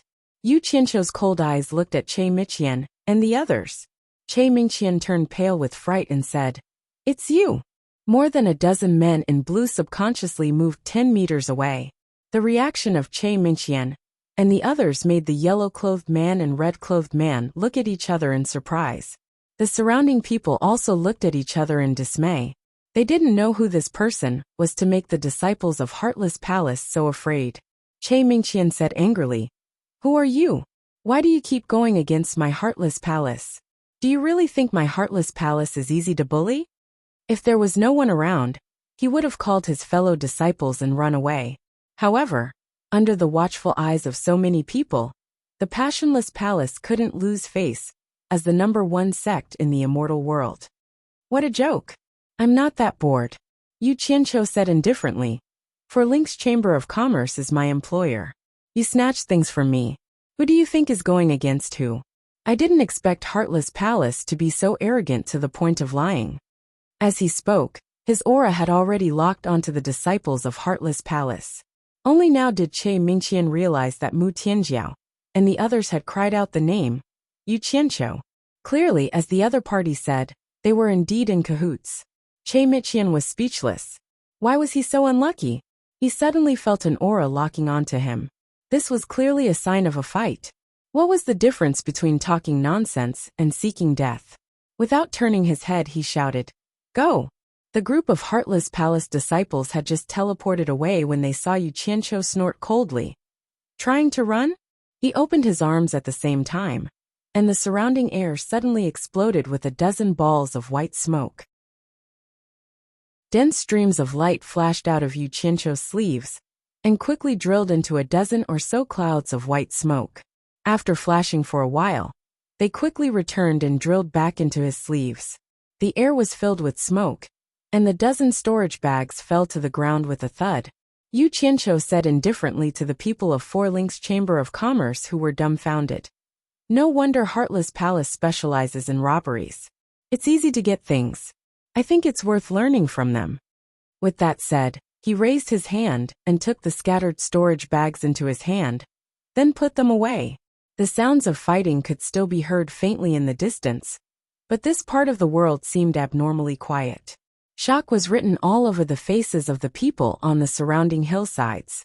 Killing more than a dozen soul formation cultivators in an instant, while teleporting away, was definitely not something an immortal expert with a lower cultivation base could do. The people of Four Links Chamber of Commerce looked at Yu Qianqiu speechlessly, especially Mu Tianjiao. She now deeply suspected that Yu Qianqiu was not a soul formation cultivator at all. Such a miraculous method was definitely an immortal cultivator, and he must have used some sort of method to sneak in. After Mu Tianjiao recovered from her daze, joy surged in her eyes. With the help of such an expert, she would definitely be able to get what she wanted on this trip to the Divine Ruin Realm. She hurriedly bowed and said, "Thank you." As for whether Yu Qianqiu handed over the things he obtained, it was no longer important. Yu Qianqiu waved his hand and said with a smile, "You are my employer, this is my duty." As he spoke, his cold gaze swept across the surrounding spectators, full of warning. Immediately, many people quietly led their teams and left, knowing that this was no longer something they could do. However, they all secretly remembered the name, Yu Qianqiu, in their hearts. There were still two teams that had not left. The yellow-clothed man and the red-clothed man on the hillside looked at each other, nodded slightly, and floated over together. Yu Qianqiu narrowed his eyes and looked over. The red-clothed man cupped his fists and said, "I am a disciple of Mythical Fire Palace, Huiyunlong. I am a disciple of Spirit Cultivation Sect, Dufeng." The yellow-clothed man cupped his fists, glanced at Mu Tianjiao and the others, and said with a smile, "Other than their own people, the Immortal Palace will definitely not let an immortal expert in. Since you were able to enter the Divine Ruin Realm, your cultivation base must not have reached the Immortal Realm, but your ability is indeed admirable." Yu Qianqiu glanced at Tao Zhong and asked telepathically, "What kind of sects are the Mythical Fire Palace and Spirit Cultivation Sect?" Tao Zhong was speechless. He really could not imagine how such a capable person did not even know the most basic common sense. However, he did not dare to be disrespectful, and immediately replied telepathically, "The immortal world has the top 50 large sects, as well as the top 50 rich families or merchant associations. The Mythical Fire Palace and Spirit Cultivation Sect are both within the top 50 large sections. Although they are not comparable to the Heartless Palace, they are very powerful." Yu Qianqiu replied with an "Oh" and said, "I am Yu Qianqiu. What can I do for the two of you?" As he spoke, he could not help but look at Huiyunlong. This was called not noticing, but once he paid attention he would be shocked. He discovered that this guy had a head of red hair, especially his appearance and burly figure. He was simply printed from the same mold as the Nanming old ancestor. The only difference was that one had a beard and was a little older. If the two of them were placed together, people would definitely mistake them for father and son. If the spirit-severing experts from the various countries saw this later, who knew what their reaction would be? Dufeng smiled faintly and said, "The Heartless Palace is a vengeful sect. Of course, with Brother Yu's ability, There is naturally no need to be afraid of the disciples of the Heartless Palace in the Divine Ruin Realm. I wonder which famous family Brother Yu comes from. Why have I never seen Brother Yu before? The hidden meaning in these words was very obvious. It was to tell Yu Qianqiu that the news of him slaughtering the disciples of the Heartless Palace would inevitably spread. As long as the news spread, without the protection of a famous family, the people of the Heartless Palace would definitely deal with him. I am just an unknown wandering cultivator. How would I be related to any famous family? It is normal that you have not seen me before. Yu Qianqiu said. Hui Yunlong and Du Feng looked at each other, and a strange look flashed in their eyes.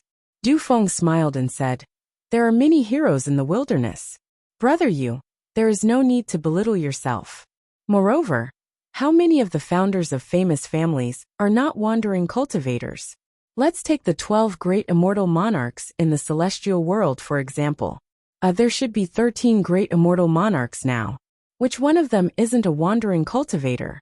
That is why it is said that there are crouching tigers and hidden dragons among the wandering cultivators. There are often some wandering cultivators who amaze the world with a single brilliant feat. 13 great immortal monarchs? Yu Qianqiu frowned and muttered with a puzzled expression. Brother, you might not know this, but there are currently not many people who know this news. Du Feng smiled and explained. After the battle with the Myriad Swords Demon Lord, because a few immortal monarchs had fallen, a few immortal monarchs became vacant. Later on, the Celestial Emperor promoted a few powerful figures from the celestial world to fill the 12 immortal monarchs. Who knew that after all these years, immortal monarch Ji Wu, whom everyone thought had fallen, would return from the human world. However, it was not good to dismiss the other immortal monarchs, so there were the 13 great immortal monarchs now. Chapter 8:18. His explanation was within Yu Qianqiu's expectations, but he had misunderstood Yu Qianqiu's meaning. Yu Qianqiu asked himself, why not the 14 immortal monarchs? Since the silver ball given to immortal monarch Crocodile was already in the immortal world, then immortal monarch Crocodile must have also returned to the immortal world. I heard that immortal monarch Crocodile came back with immortal monarch Wu Ji? Did I hear wrongly? Yu Qianqiu slowly asked without batting an eyelid. Hui Yunlong and Du Feng looked at each other in surprise. They did not expect an itinerant cultivator to know such a secret. Tao Zhong's eyes flickered. He was even more certain that Yu Qianqiu was a rich second generation. Otherwise, how could an ordinary person hear such high-level news? Du Feng sighed. Immortal monarch Crocodile was one of the top figures in the immortal world back then. Who knew that after he came back with immortal monarch Wu Ji, his cultivation level had fallen to the exalted immortal late stage by the Myriad Swords Demon Lord. With his current cultivation level, he is no longer qualified to be an immortal monarch. If not for immortal monarch Wu Ji's protection, he would have lost his life this time. Oh! Yu Qianqiu's eyes flashed, and his heart surged. However, he still wore a doubtful expression and asked. No matter what, he was one of the 12 great immortal monarchs back then. Could it be that someone wants to kill him? Du Feng looked at Hui Yunlong. The latter paused, then said slowly. The immortal monarch that the immortal emperor promoted was his old enemy. Not only did this enemy occupy immortal monarch Crocodile's immortal crocodile palace, but he also slaughtered immortal monarch Crocodile's trusted aides. I heard that because of this, immortal monarch Crocodile could not hold back his anger, and spoke rudely in the palace.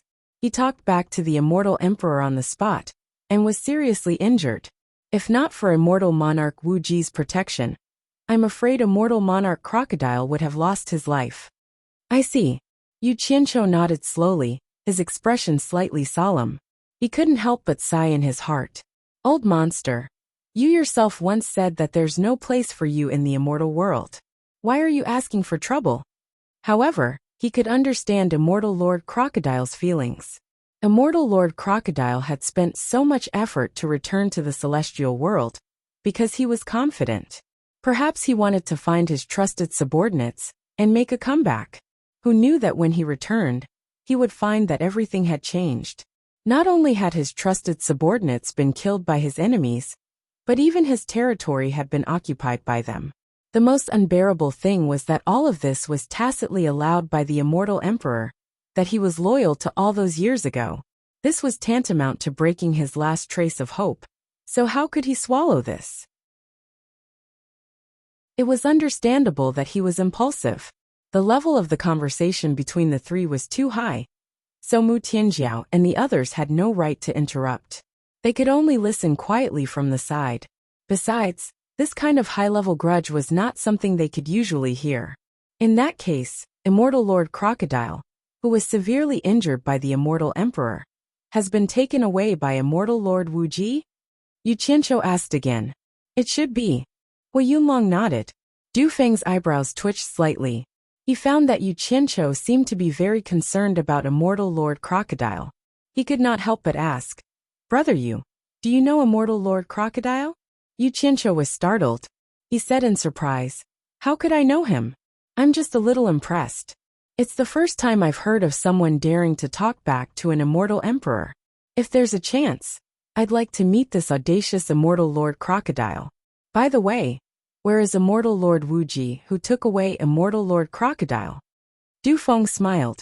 Actually, Immortal Lord Wu Ji's original immortal palace has also been occupied by another immortal lord. Logically speaking, there has never been a 13th immortal lord in the celestial world since ancient times. Even if Immortal Lord Wu Ji returns from the human world, it is unlikely that he will become an immortal lord again. But Immortal Lord Wu Ji is a little special. At this point he stopped, but the smile on his face was somewhat ambiguous. Yu Qianqiu asked suspiciously, Immortal Lord Wu Ji is a little special? What's so special about her? Du Feng shook his head with a smile and said nothing more. Hui Yunlong, on the other hand, snorted. What can't be said? It's something that everyone knows. The celestial world is divided into 13 celestial prefectures. Other than the one that the immortal emperor presides over, the other 12 celestial prefectures are ruled by 12 immortal lords. Now there's a 13th immortal lord. Where are we going to divide the territory for Jiwu? Everyone knows that the immortal emperor once pursued Jiwu and wanted to make Jiwu the immortal empress, but Jiwu refused. If it weren't for this relationship, the immortal emperor wouldn't have shown mercy and let Jiwu save Immortal Lord Crocodile. Damn! What big gossip! Yu Qianqiu's eyes lit up. The immortal emperor likes Jiwu? When he remembered that he had touched the immortal emperor's woman, this feeling, Du Feng smiled bitterly and looked at Hui Yunlong, as if he was blaming him for speaking out of turn. Mu Tianjiao and the others were dumbfounded. No one knows whether he likes Jiwu or not, but there's definitely something going on. Hui Yunlong chuckled. This time there's a 13th immortal lord. Some people have already guessed that the immortal emperor wants to rule the same celestial prefecture as Jiwu. I believe that it won't be long before the matter of the immortal empress is brought up again. In fact, Immortal Lord Jiwu herself is well aware of this, and has already rejected the appointment of another immortal lord. But the immortal emperor insists, and Immortal Lord Jiwu doesn't dare to offend the immortal emperor too much.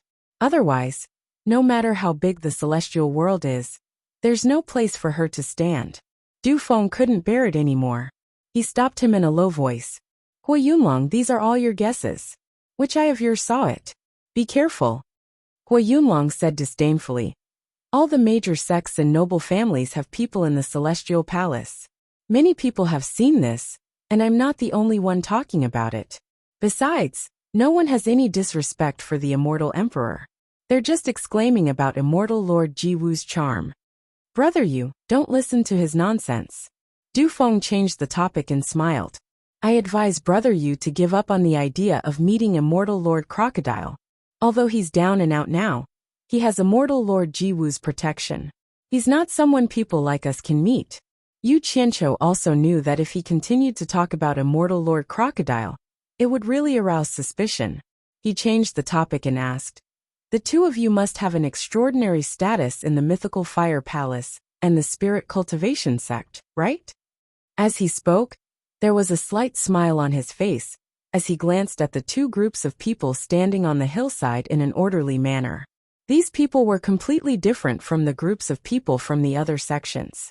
These two groups of people seemed to be the subordinates of Du Feng and Hui Yunlong. Without receiving orders, they did not dare to move. Clearly, they did not have the kind of relationship that disciples from the same sect would have. Without a doubt, these two people had extraordinary statuses.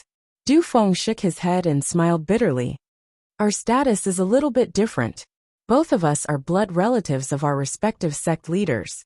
The sect leader is our ancestor. But you also know that there are countless blood relatives like us in the various sects, so there's really nothing strange about it. Yu Qianqiu softly said. Oh. He could understand this. The immortal world was different from the human world. If there were no accidents, the old guys in the immortal world would be old men who wouldn't die. After countless years, they would probably have countless children and grandchildren. However, he couldn't help but look at the two teams of people on the hillside. He had a feeling that things weren't as simple as Du Feng said. Du Feng clearly saw through his doubts, so he waved his hand and said, Brother Yu, please don't misunderstand. Our fathers just happen to hold some positions in their respective sects. And these people are all disciples under our fathers. Brother, you will naturally understand the reason when you have the chance in the future. Yu Qianqiu looked at the two of them and said with a smile, It can't be that the two of you are looking for me just to chat about family matters, right? Du Feng looked at Hui Yunlong and said with a hearty smile, The disciples of all the major sects in the ruins of God have gathered here. It has already become a place of trouble. Brother Yunlong and I were afraid that it wouldn't be safe, so we joined forces. I believe that there are many sects that are doing the same thing as us.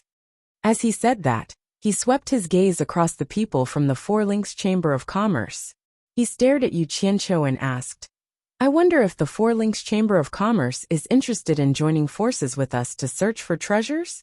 The treasures obtained will be divided equally among the three sections. What does Brother Yu think? I'm only being hired by the Four Links Chamber of Commerce. I can't make the decision on this matter. I'm afraid. Yu Qianqiu stared at Mu Tianjiao. Before he could finish speaking, Mu Tianjiao took a step forward and bowed to him, saying, Mr. Yu, please make the decision. Mu Tianjiao will listen to Mr.'s instructions. She could be considered a smart person. She naturally knew that the reason why large sects like the Mythical Flame Palace and the Spirit Cultivation Sect were willing to take the initiative to cooperate was definitely not because of her Four Links Chamber of Commerce. A small chamber of commerce like the Four Links Chamber of Commerce would probably not even be willing to look them in the eye. Furthermore, they wanted to give a huge benefit to the Four Links Chamber of Commerce. It was nothing more than giving face to Yu Qianqiu. She naturally had to tactfully take the initiative to give up her authority. As long as she could tie down Yu Qianqiu, many problems would no longer be a problem. Du Feng and Hui Yunlong glanced at Mu Tianjiao and smiled at each other. They discovered that this woman was really a smart person. Yu Qianqiu stared at Mu Tianjiao and fell into a short silence. To be honest, he rather admired this woman and did not wish for anything to happen to her in this dangerous place. Besides, he also wanted to make friends with two large sections. After all, he was too unfamiliar with the immortal world and needed a starting point. He paused and said, Since that's the case, I'll make the decision on behalf of the Four Links Chamber of Commerce. I hope that the Mythical Flame Palace and the Spirit Cultivation Sect will take good care of the Four Links Chamber of Commerce. Haha, Brother Yu is indeed a straightforward person. Hui Yunlong laughed. Du Feng also laughed and said, Since it's a cooperation, everyone naturally has to take care of each other. Yu Qianqiu also followed the two of them and politely said. He understood in his heart that these two fellows would definitely not stick to him for no reason. They definitely had a purpose, but he did not point it out. He wanted to see what exactly these two fellows were plotting. After the three parties exchanged pleasantries, under Yu Qianqiu's decision, the three teams of people continued to head deeper into the Divine Ruin realm. Mu Tianjiao, who had increased her confidence, happily led her people to take the lead. Tao Zhong and the others who were hired also heaved a sigh of relief. Now that they had joined forces with the people from the two great sects, the risk of danger for everyone would be greatly reduced. Furthermore, there was an expert like Yu Qianqiu holding the line. Chapter 819. The Disciples of the Mythical Fire Palace and the Spirit Cultivation sect advanced in a formation on the left and right of the Four Links Merchant Guild. Yu Qianqiu, Du Feng, and Hui Yunlong followed behind them. The dense spiritual qi formed a mist that drifted in all directions, and exotic flowers and plants could be seen everywhere. The surroundings seemed to be forever white, and the sun, moon, and stars could not be seen. What surprised Yu Qianqiu the most was that he realized that there was no night here. No matter how much time had passed, it was always white. It made people feel like they were trapped in a nightmare that they couldn't break free from. It was so unreal. When he asked Du Feng and Hui Yunlong, the two of them were also confused about this strange phenomenon. It was said that ever since the day the Divine Ruins realm opened, the Divine Ruins realm had always been like this. Many people had the same doubts, but no one could figure out what was going on. On the way, Yu Qianqiu discovered that the major sects were truly major sections. Their deterrence was clearly not ordinary. Some of the people with ill intentions would immediately retreat when they saw the disciples of the Fire Palace and Spirit Cultivation sect taking a detour. This was not because the disciples of the two great sects had high cultivation bases. After all, the disciples of the various sects that entered the ruins of God had similar cultivation bases. The key was that they could not afford to provoke their backers. Otherwise, even if they gained an advantage in the ruins of God, it would bring disaster to their sects when they went out. The fighting and killing in the surroundings was endless. Tens of thousands of sects and hundreds of thousands of people were fighting with each other. It would be strange if they could live in peace. In short, it was those small sects that suffered from the calamity. They tried their best to hide and search for rare treasures, but they would always run into robbers who blocked their way. What he saw and heard along the way confirmed the saying that the weak were prey to the strong. The teams with weak backgrounds were angry, but they were forced to hide and flee. The teams with strong backgrounds were unscrupulously robbing the bright tribulations.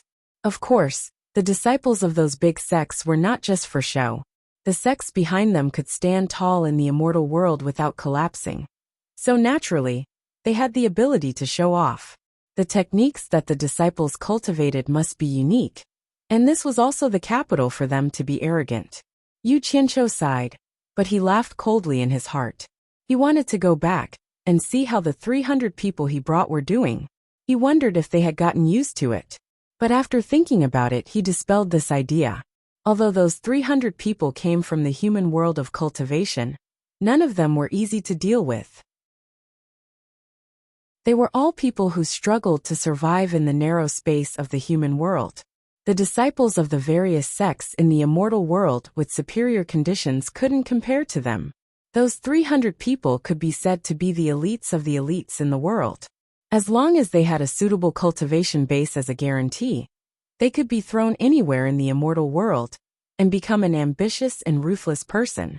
The reason why he brought them here this time was to let them go through a period of adaptation from the human world to the immortal world and eliminate their subconscious fear of the immortal world after living in the human world for a long time.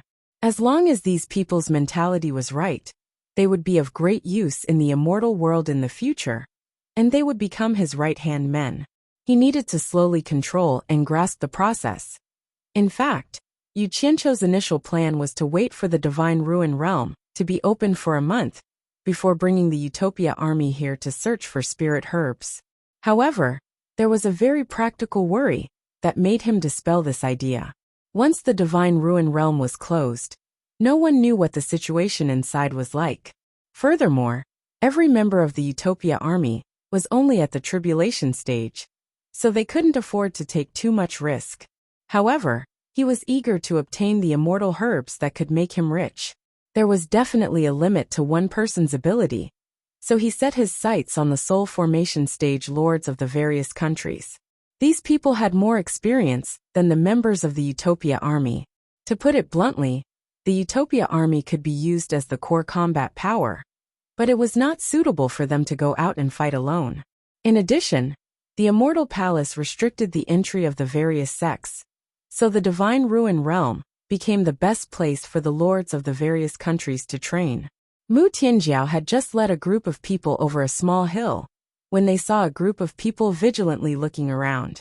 In the middle of the group, a few people were quickly digging out a white plant root that was as thick as an arm from under a rock. There were only 20 people in this group, and when they suddenly realized that a group of people had appeared on the hill and were staring at them, they immediately became nervous. After seeing that it was Mu Tianjiao who was leading the group, the person holding the white plant root was stunned. He quickly stuffed the thing into his storage bracelet, then chuckled and said, "Enemies always meet. I was looking everywhere for your 4 links Chamber of Commerce, but I didn't expect you to deliver yourself to me." This person was called Li Lanting, and he was none other than the leader of the 8 links Chamber of Commerce's team to enter the Divine Ruin Realm. Before entering, he had received a warning from the 8 links Chamber of Commerce's president, Qi Fengsheng. If they met anyone from the 4 links Chamber of Commerce, they were to kill them all. Mu Tianjia was also stunned. She didn't expect to meet people from the 8 links Chamber of Commerce under such circumstances. Almost as soon as their gazes met, a fierce look flashed across Mu Tianjiao's pretty face. She waved the silver shield in her hand and decisively shouted, "Kill!" As soon as the words left her mouth, she rushed toward the other party without hesitation. Tao Zhong and the others were stunned. This group of people had always been hiding and keeping a low profile, and they had never taken the initiative to attack anyone. Mu Tianjiao had always been cautious, leading everyone on the edge of danger with fear and trepidation. They didn't expect that she would go crazy now. Everyone was stunned for a moment, but they immediately remembered that they had a powerful backer behind them. They immediately shot out and took the initiative to attack. The playful smile on Li Lanting's face froze, and he looked a little stunned. It was already good that he didn't settle the score with them, but the 4 links Chamber of Commerce actually took the initiative to come to their deaths when they were at a disadvantage. He immediately shouted with a ferocious expression, "Attack!" The 2 groups of people quickly and fiercely collided, pushing the battle to its climax. Although Mu Tianjiao's figure was petite and looked like a weak woman, she was like a completely different person when she was fierce. She stared at Li Lanting with no regard for her life, and with the silver shield protecting her body, she entangled Li Lanting and fought with all her might. In the end, it gave Li Lanting a fright, and she was almost unable to withstand the blows. She retreated as she dealt with them, shouting, "Stop her!" After all, the 8 links Chamber of Commerce had the advantage in numbers, and had a few more people than the 4 links Chamber of Commerce. Hearing Li Lanting's shout, a few people immediately dashed over to intercept Mu Tianjiao. Mu Tianjiao, who had been attacking wildly, immediately fell into a dangerous situation. Dealing with 4 people at the same time was already beyond her ability. Fortunately, she had 2 treasures in her hands. The silver shield for defense glowed with a silver light, and in the blink of an eye, it had already blocked several fatal attacks for her. Because of her fearless bravery, it immediately reduced the pressure on the other team members. Apart from her, who was fighting 1 against 4, the other team members were fighting 1-on-1. In such a critical situation, Mu Tianjiao should be thinking of a way to escape, but she raised her cultivation to the limit and fought with all her might under the siege of 4 men. She was actually far from being as strong as she appeared to be. Her heart was like her appearance, just a weak woman. She also wanted to live the life of the young miss of another family. But the 4 links Chamber of Commerce was already in a precarious situation. Her father's character was weak, and it was not enough to support the overall situation. She believed that as an only daughter, she had no way out.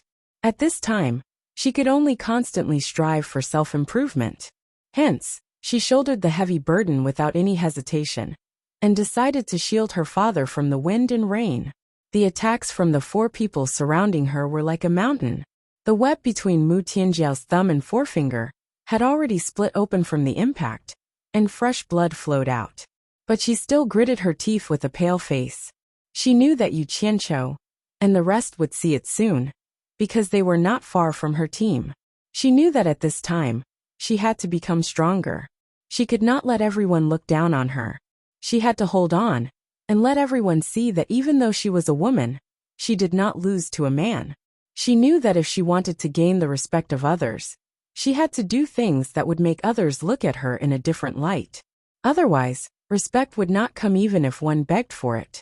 She knew that this was an opportunity for the Four Links Chamber of Commerce. Borrowing her relationship with Yu Qianqiu, if her contribution could gain the favor of the mythical Flame Palace and the Spirit Cultivation Sect, and establish a certain relationship after the matter, even if it was just a little bit of cooperation, then the Four Links Chamber of Commerce would be able to walk out of this dangerous situation. Her thinking was not wrong. In order to gain, there must be a price to pay. But for a woman like her to do such a thing, it was a little too heavy. That delicate shout of kill came from afar, and in addition to the intense sounds of fighting that followed, it immediately alerted Yu Qianqiu and the other two. The three of them looked at each other, and immediately flew up, directly to the hillside in front of them. Scanning the battlefield, the three of them immediately fixed their gazes on Mu Tianjiao, who was surrounded by 4 men. Mu Tianjiao's figure was originally petite, and at this moment, under the frenzied attacks of 4 men, she looked so helpless. Her resistance was already very messy, and it was obvious that she was barely holding on. But even so, she still fought to the death without retreating, and in the midst of her messy resistance, she did not forget to find time to counterattack. That unyielding aura caused Du Feng and Hui Yunlong to be slightly shocked. They saw something that was rare even in the immortal world, and that thing was called backbone. Yu Qianqiu narrowed his eyes as he stared below. He could already see the background of the other party from their clothing. He gritted his teeth and said in a low voice, 8 Links Chamber of Commerce again. They are really tired of living. The commotion of the battle naturally alerted the mythical Flame Palace and Spirit Cultivation sect disciples on both sides. 2 groups of people appeared from the left and right, and their gazes were fixed on their respective leaders. Du Feng and Hui Yunlong's eyes flashed with killing intent as they shouted in unison, "Kill!" The disciples of the 2 great sects rapidly formed an encirclement and quickly joined the battle. The situation was instantly reversed. Ah! A few screams rang out. Li Lanting looked at the figures that were flashing in all directions and anxiously shouted, "Everyone, please show mercy. We can discuss this. As long as we have it, we can give it to you." Hui Yunlong's pair of fiery red eyebrows raised and he angrily said, "I want your life. Kill them all. Don't leave a single one alive." As he gave the command, a red light erupted from below. The bodies of the Lifefire Palace's disciples all released 2 balls of red fireballs that danced in the air. Chapter 820. As soon as the fist-sized fireballs appeared, they nimbly shot towards the disciples of the Bada Chamber of Commerce. Li Lanting exclaimed, "Mythical Fire Palace! Retreat! Don't touch it!" Unfortunately, it was too late. Many of the Bada Chamber of Commerce's disciples subconsciously released their flying swords to block the fireball. Who knew that when the flying swords hit the fireball would immediately collapse into countless stars. The exploding sparks seemed to have a mind of their own, as they drew lines of fire towards the attackers. The 8 Pagoda Chamber of Commerce disciple was shocked and immediately released his chi of vigor to defend himself. Who would have thought that the sparks would not be extinguished? They swarmed over and touched the chi of vigor, causing the fire to rise. In an instant, the person hiding in the chi of vigor was wrapped into a bright red fireball. There were also disciples of the Bada Chamber of Commerce who were trying to teleport away. However, the sparks that were scattered all around had already sealed off the surroundings. There was no space for them to teleport safely. Those disciples of the Bada Chamber of Commerce, who had underestimated the power of the sparks, immediately suffered a calamity. They crashed into the sparks that were densely woven like a net, and were instantly ignited into flames. Ah! Several mournful screams rang out as the people on fire struggled in the air, trying to extinguish the flames on their bodies. However, these flames were extremely fierce. They were like maggots that could not be extinguished at all. They wrapped around their bodies and burned crazily. These people did not fly far before they saw rays of mysterious light shooting out from the hands of the spirit cultivation sect disciples, killing the people on fire who were trying to escape. After these flaming men fell to the ground with a thud, they struggled a little and then stopped moving. Piles of flames burned on the undulating hills around them, and a burnt smell filled the air.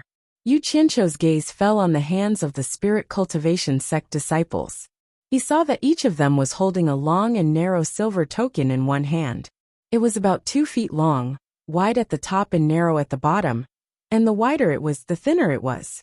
The sharp end was like an iron pestle in one's hand, and the cloud pattern on the token was engraved with the word spirit. The mysterious light that shot out from the hands of the spirit cultivation sect disciples was this item. This was the first time that Yu Qianqiu had seen someone use this as a magic treasure. At this moment, the spirit cultivation sect disciples suddenly shouted in unison, "Break!" The token in his hand had already transformed into a beam of light and shot out. Its sharp tip was like a steel needle that had punctured a balloon, easily piercing through the 8 Pagoda Chamber of Commerce's disciples' protective aura. As soon as the protective aura was broken, the raging flames immediately collapsed and converged, instantly attaching to the person inside and burning. Ah! Miserable screams rang out as the mystic light shot into the raging flames, easily piercing through them, and immediately ending the ear-piercing screams. One by one, the burning men fell to the ground, emitting a disgusting burnt smell. The members of the Four Links Chamber of Commerce stood there blankly. Once the 2 great sects made their move, they no longer had the chance to intervene. In the blink of an eye, the battle was over. Compared to their bitter struggle, the methods of the 2 sects were indeed much stronger. Yu Qianqiu's gaze landed on the burning corpses, revealing a thoughtful expression. He was previously shocked by the fire-controlling methods of the mythical Fire Palace disciples. Only later did he realize that there was something in the fireball that was released. It should be something similar to oil. It was not as he had thought, that they could use the same method to control the flames as he did. After it was over, Mu Tianjiao flew over with her messy hair. She bowed to Du Feng and Hui Yunlong. "Thank you for your help, otherwise I, Mu Tianjiao, would have lost my life here. Miss Mu, you're too polite. We're allies, so it's only natural for us to help each other." Du Feng paused as he stared at Mu Tianjiao's bloody palm. He frowned and asked, "Is Miss Mu's hand all right?" Hui Yunlong, who was at the side, had already taken out a fragrant immortal pill and handed it over. "The effect of this immortal pill is not bad. It will be good for your injury if you consume it." This, Mu Tianjiao hesitated for a moment, but still accepted it with gratitude. She consumed it in front of everyone, not afraid of being poisoned. Hui Yunlong immediately laughed. "Miss Mu is a straightforward person." Yu Qianqiu's nose twitched slightly, as if he could faintly smell the fragrance of another immortal pill. He glanced to his side, and happened to see that Du Feng was also holding an immortal pill in his hand. However, seeing that Hui Yunlong was already 1 step ahead of him, the immortal pill was gently grasped and hidden in his palm, no longer letting others see it. There was a faint and calm smile on his face. Yu Qianqiu raised his brows, looking left and right at the 2 fellows' gazes. He discovered that the way they looked at Mu Tianjiao seemed to be a little strange. They had lost the calmness from before, and there were a few hints of peculiarity in their eyes. The corners of Yu Qianqiu's mouth curled up, revealing a smile that he did not reveal. He then said with a solemn expression, "This 8 Pagoda Chamber of Commerce is really despicable. I didn't think that they would still be unwilling to let your 4 Pagoda Chamber of Commerce off, even after reaching the Divine Ruin Realm. It seems like they won't be satisfied until they force you and your father to death. They're going too far."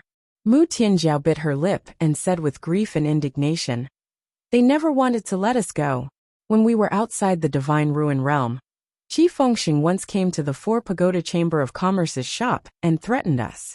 He said that he wanted me to be his woman in bed. If I didn't agree, we can forget about returning to the 4 Pagoda Chamber of Commerce safely." The gazes of the 2 men on the left and right turned cold at the same time. Du Feng frowned and said, "Qi Fengxing? Could he be the president of this 8 Pagoda Chamber of Commerce?" Mu Tianjiao bit her lip and nodded silently. Du Feng coldly snorted and said, "An unknown little chamber of commerce actually dares to be so arrogant. If there's a chance, I'd like to see it for myself." "Miss Mu, don't be afraid." Hui Yunlong patted his chest and said, "Leave this to me. Isn't it just a lousy chamber of commerce? When we get out of the Divine Ruin realm, I'll help you kill that Qi Fengsheng. He actually wants to find a woman in bed with him. That dog." Mu Tianjiao looked at him speechlessly. She did not know whether what he said was true or false, but she still bowed and thanked him. Hui Yunlong casually waved his hand and said, "Since we're allies, it's only right for me to help. No need to thank me, no need to thank me." Du Feng smiled faintly at the side, but that smile seemed a little unnatural. Yu Qianqiu silently observed the two of them and forced himself not to laugh. He finally confirmed his guess, and then looked at Mu Tianjiao meaningfully. Although he did not know which of the two would become her protector in the end, he reckoned that the trouble with the 8 Pagoda Chamber of Commerce should be solved. There was no need for him to worry about this matter. "Guan Tianli." Du Feng suddenly stared ahead and shouted a name. The few of them could not help but look over, and saw a row of people in blue standing on the opposite hillside. One of them stared at them coldly for a while, then gently raised his hand, and the dozen or so people in blue quickly flew back and disappeared into the boundless fog. Looking at their clothes, they seemed to be the other group from Heartless Palace, right? Yu Qianqiu asked. "Yes," Du Feng said with a solemn expression. "I've dealt with this person before. He's the number 1 among the soul formation stage disciples of Heartless Palace, and is very difficult to deal with. Looking at his actions just now, it seems that he already knows about his fellow disciples being killed. I'm afraid this matter will not be resolved peacefully." Hua Yunlong looked into the distance and snorted coldly. "There are only 15 of them. We don't need to be afraid of them." "I'm afraid that's the reason why they left," Du Feng slowly said in a low voice. "If we can join forces, it doesn't mean that they can't do the same. With the rallying power of Heartless Palace, if they really want to gather people to join forces, I'm afraid we'll be in trouble." Yu Qianqiu watched as the mythical Fire Palace disciples below scattered white powder to extinguish the flames on the corpses, then searched for the storage bags and storage bracelets that were burnt black. As he looked, he took out a piece of white jade and played with it in his hand. He slowly said, "If trouble comes, we'll solve it. There's nothing to worry about." After he said so, the others didn't say anything else. The 3 parties continued to move forward to search for rare treasures. However, Du Feng and Hui Yunlong agreed that the 4 Links Chamber of Commerce couldn't be the vanguard anymore. With regards to this, Yu Qianqiu didn't have any objections, and let Mu Tianjiao lead her people to follow behind the 2 major sections. However, some things were always like this. Good things didn't come true, but bad things came true. After half a day, the 3 parties that were searching for rare treasures all stopped and stared blankly ahead. Yu Qianqiu and the other 2 looked at each other and quickly moved to the front of the group. After seeing the situation clearly, Du Feng and Hui Yunlong's expressions instantly changed. There were 7 groups of people standing quietly in a fan shape in front of them. The group in the middle was the Heartless Palace disciples that had left after meeting each other. Guan Tianli's expression was solemn as he looked at them coldly. After lightly waving his hand, the 2 groups of people on both sides quickly spread out and surrounded Yu Qianqiu and the others. After the 7 teams dispersed, Yu Qianqiu looked around and roughly estimated that there were at least 160 to 70 people, which was more than 100 people than them. The mythical Fire Palace and Spirit Cultivation sect disciples quickly retreated and formed a circle to guard the outside. Mu Tianjiao bit her lips lightly and didn't say a word. Tao Zhong and the others were already shocked. "Guan Tianli, what do you mean by this?" Du Feng shouted. At the same time he shouted, a kacha sound was heard. Yu Qianqiu crushed the white jade in his hand into powder. Guan Tianli looked at them and said indifferently, "Du Feng, Hui Yunlong, when I met you before, I was already warning you. Who knew that you wouldn't know what's good for you, and still mix with the people who killed my Heartless Palace disciples? This is clearly a disgrace to my Heartless Palace. Since that's the case, Don't blame me for being impolite. The large triangular formation formed by over 300 demigod realm lords had already picked up their pace. First of all, they had more or less memorized the illustrations in the Jade archives, so they didn't have to stop and compare them. Secondly, they also realized that they had been following behind others to pick up scraps. The front had already been swept by others once, and the good stuff had already been taken by others. What they had found were things that were not of high value. Hence, everyone's thoughts flew to the front. It was also at this time that Unantion, who was at the front, couldn't hold back his anger, and couldn't help but attack a group of people who were passing by. He lit up the fire, and in the end, over 100 people swarmed forward. In just a few seconds, the group of people were all killed with a gotcha sound. In the end, when they checked the results of the battle, they discovered that there was an immortal herb worth over 10 million divine grade spirit stones in one of the people's storage pouches.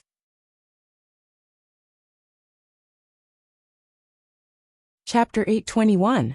An immortal herb worth 10 million divine grade spirit stones might not be much in the world of immortals, but to these smugglers from the human world, it was undoubtedly an unbelievable amount of wealth. It was like a group of poor people who usually only had cornbread to eat, and they were suddenly served a table full of Manchu Han imperial feast. The immortal herb was carefully stored away. Everyone was nervous, excited, and agitated, and they began to act crazily. Relying on their numbers, they would snatch it from anyone they met. After a few rounds of work, under everyone's nervous cooperation, they suddenly realized something strange. After a few rounds of work, the fights were obviously thrilling and intense, and even scared everyone out of their wits. But the strange thing was, no one was injured. It was like seeing a ghost. Most of the 300 people were in the middle stage of the soul-forming stage, and the opponents they met were mostly in the late stage. According to the understanding of the cultivation world, a late-stage soul-forming stage should be able to defeat many middle-stage soul-forming stage cultivators, but the late-stage soul-forming stage cultivators here gave everyone a strange feeling. They looked like tigers, and their momentum and methods were scary enough. But when they really fought, they gave off the feeling of a sick cat. It was really a waste of their cultivation. Lu Yanqing was most disgusted by everyone's fighting and killing, but she also knew that she might be able to make decisions for others, but not for Yu Qianqiu.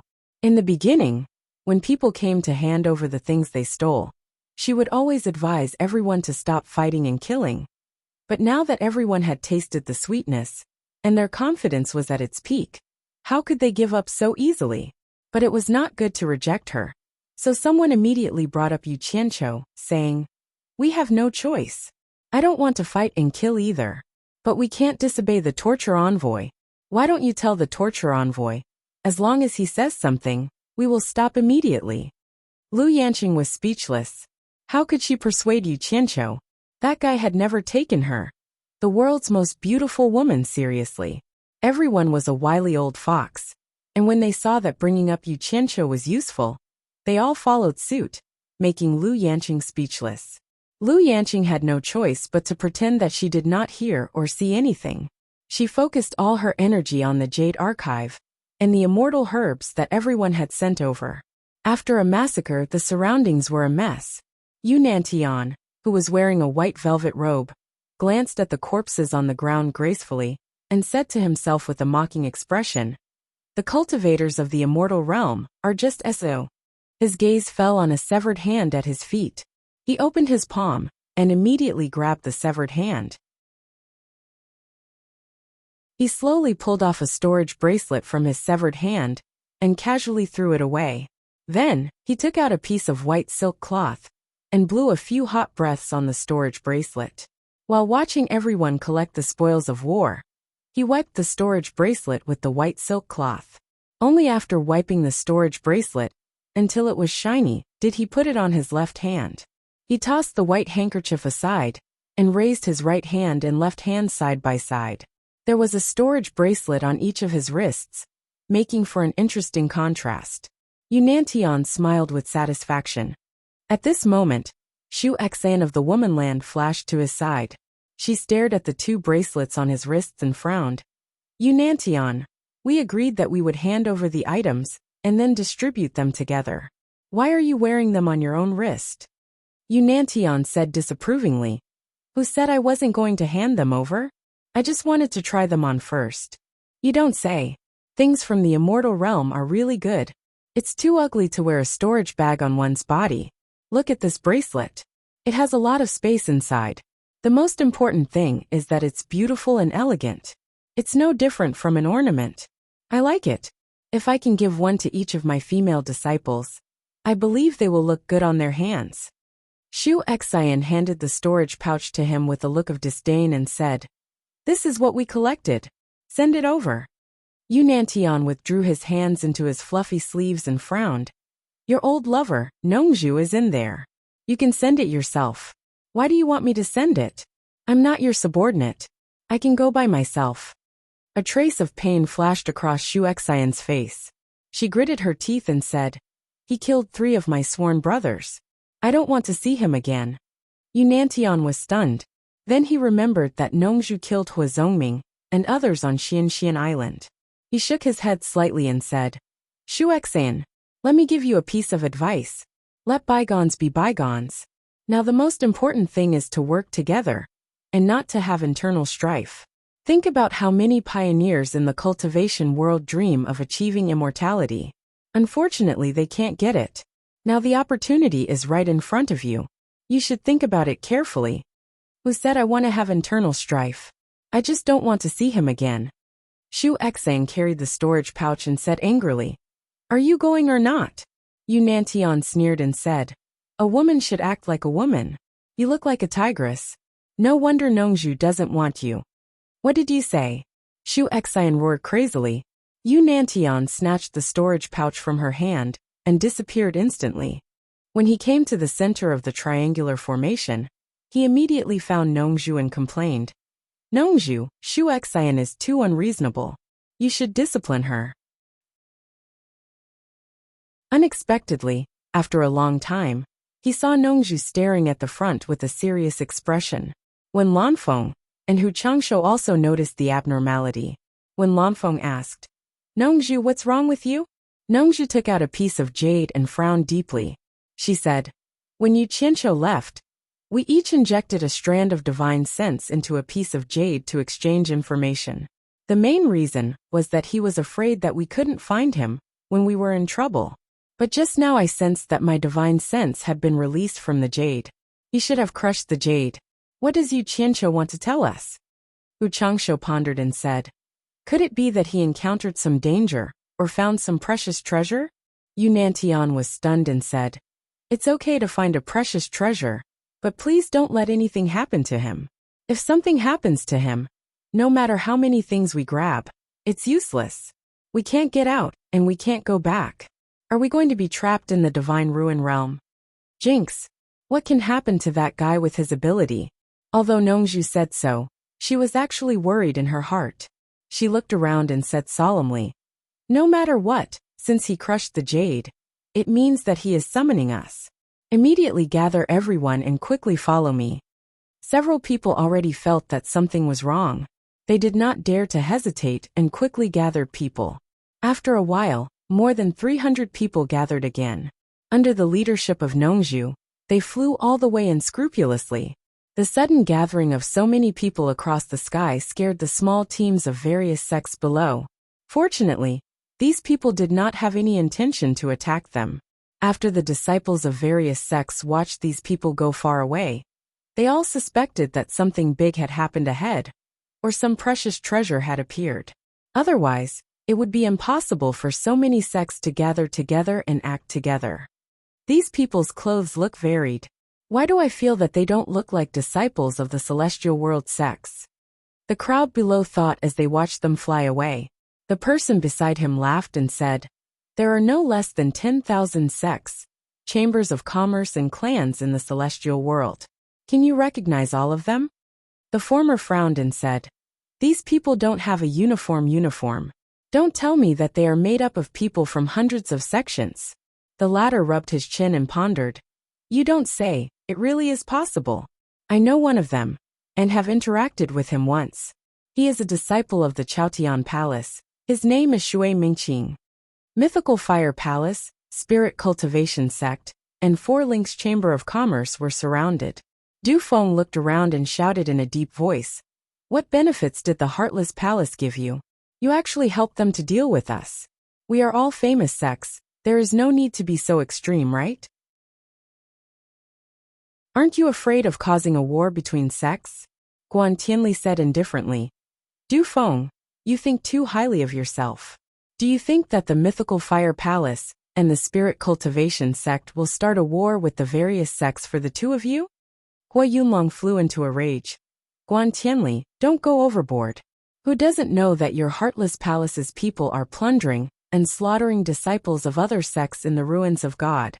Could it be that you are allowed to kill others and others are not allowed to kill your Heartless Palace's disciples? Guan Tianli snorted. I didn't say that others are not allowed to kill my Heartless Palace's disciples. As long as they have the ability, they can come and take revenge on my Heartless Palace. Could it be that they don't have the ability to take revenge, and they don't allow my Heartless Palace to take revenge? You guys killed all the disciples that entered the ruins of God. What will they use to take revenge on you? Hua Yunlong roared. Guan Tianli shook his head slightly. That's because they don't have the ability. Don't tell me you want to blame it on my Heartless Palace. You. Hua Yunlong was so angry that he was speechless. The eyes of Yu Qianqiu, who was constantly paying attention to the rear, lit up. He saw two figures descend from the top of a mountain not far away. Nong Zhu and Hu Changshu had already arrived first. Actually, this place was not far from where the hundreds of people were. It was only a few dozen kilometers away. With their cultivation, it would not take long for them to rush over at full speed. Yu Qianqiu looked around at the crowd that had gathered to watch the show, and immediately secretly sent a sound transmission to the two of them. After making some arrangements, Nong Zhu quickly flew back, leaving Hu Changshu to watch. Yu Qianqiu, who had been silent all this while, walked out from between the two of them and shouted at Guan Tianli. Surnamed Guan, don't bully others just because you have more people. I am the one who killed the people of your Heartless Palace. It has nothing to do with them. If you have the ability, then come at me alone. Whether it's one-on-one or all at once, I will accept it. Guan Tianli said indifferently. I heard that your methods are extraordinary. I don't dare to take that risk. It's safer to bully others with numbers. As he spoke, he looked at the two sides and said, Everyone, what are you waiting for? Let's make our move. At this moment, someone shouted from afar. Bully others with numbers? Good. This is my favorite thing. Let us join in the fun. Everyone looked in the direction of the voice, only to see a group of densely packed figures flying over from behind the mountain.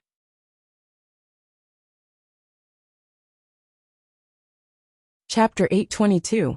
Hundreds of silhouettes scattered in the sky, surrounding Yu Qianqiu's group of more than 100 people. Everything happened so suddenly that the surroundings fell silent in an instant. Everyone looked at the group of people who had appeared out of thin air, and discovered that each of them had an unruly aura. Their clothes were all different, and it was impossible to tell which sect they were from. Nongzhu stood on a small hill and looked down. She secretly transmitted her voice to Yu Qianqiu. Did it feel good to be a loyal and righteous person just now? Then she asked loudly, Who was the one who said they were bullying us with numbers? I like it very much, so I came to see who has more people. Damn it. If there was a chance to be a good person, it would be a waste not to do it. Yu Qianqiu immediately pointed at Guan Tianli and said, He said it. He is bullying us with numbers. Haha. Nongzhu rubbed her hands and said excitedly, Good.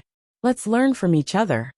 The people who were invited by the Passionless Palace suddenly became restless.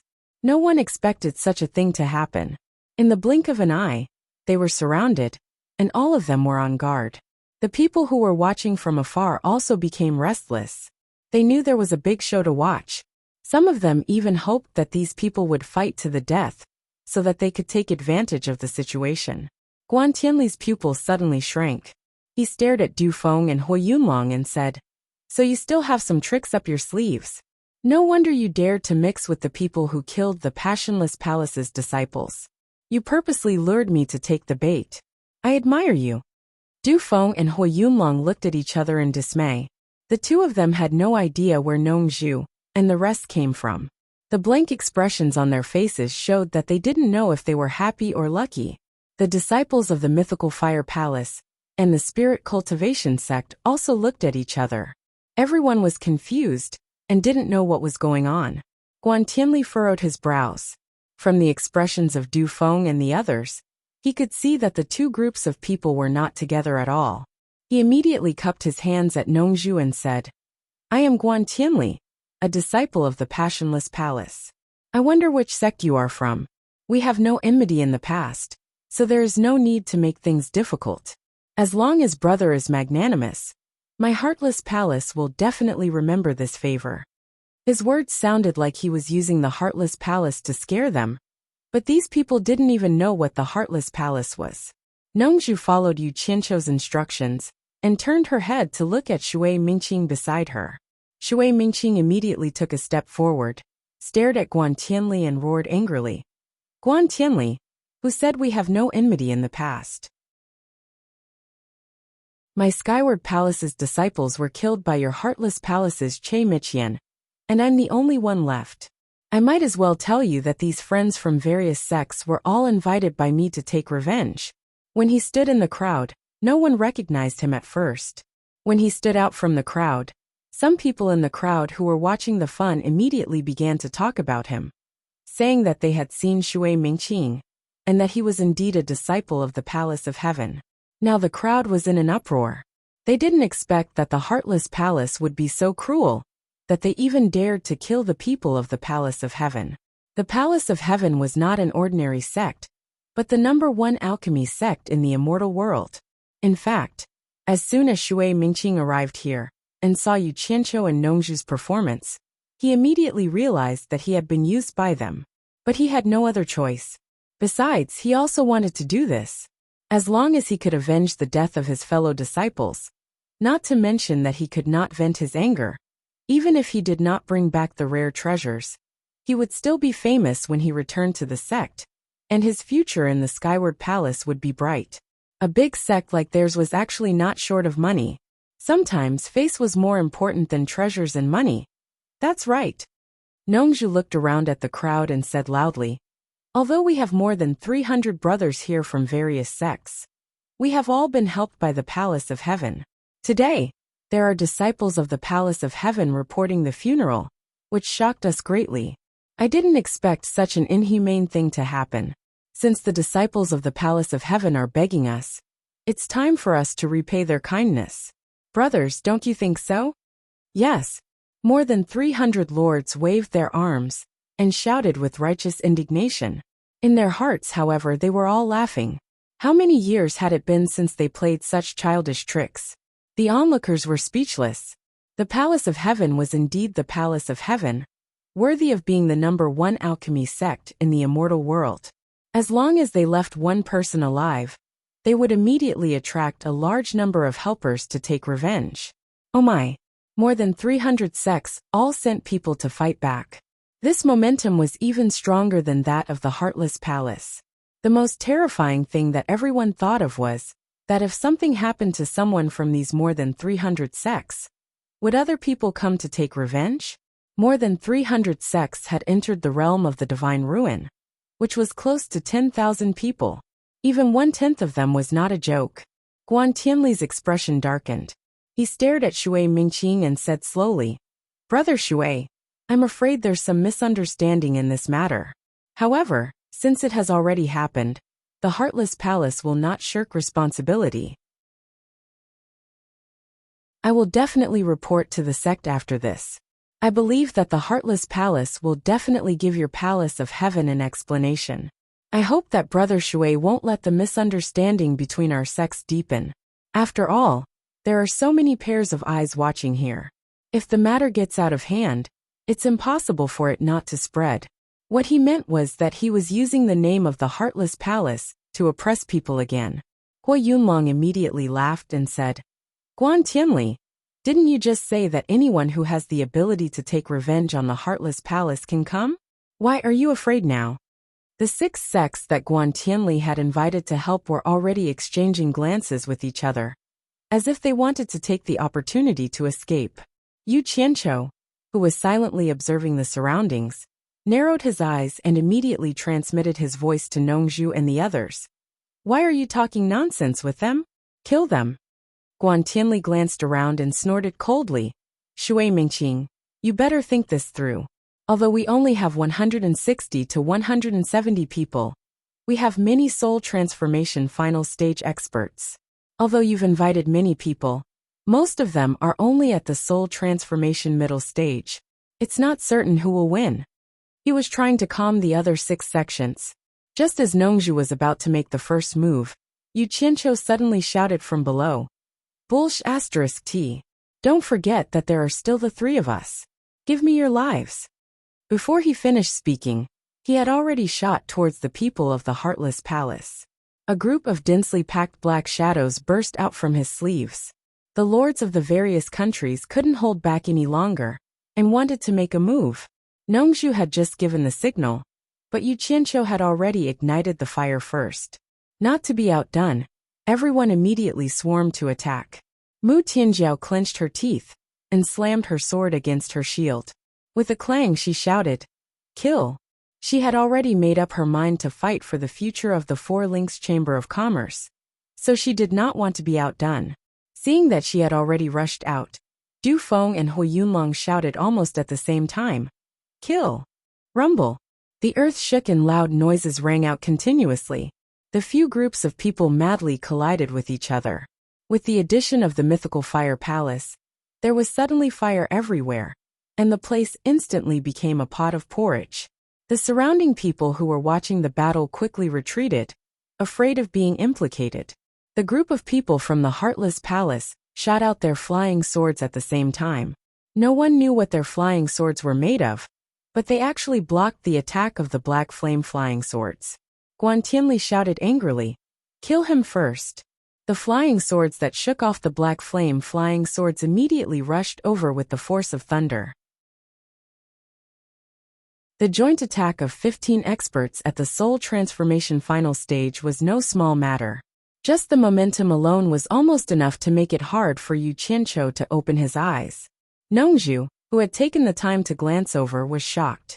Just as she was about to break away from her opponents to help, she saw Yu Qianqiu push out his palms in the air, and the 15 flying swords instantly shattered into silver powder. Immediately after that, Yu Qianqiu shouted angrily, "Want to run?" Absorbing Star's great skill.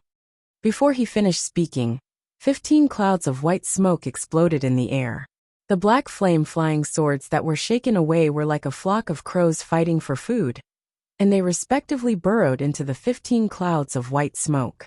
Before the white smoke dispersed, hundreds of black flame flying swords had already followed Yu Qianqiu to another place where the battle was going on.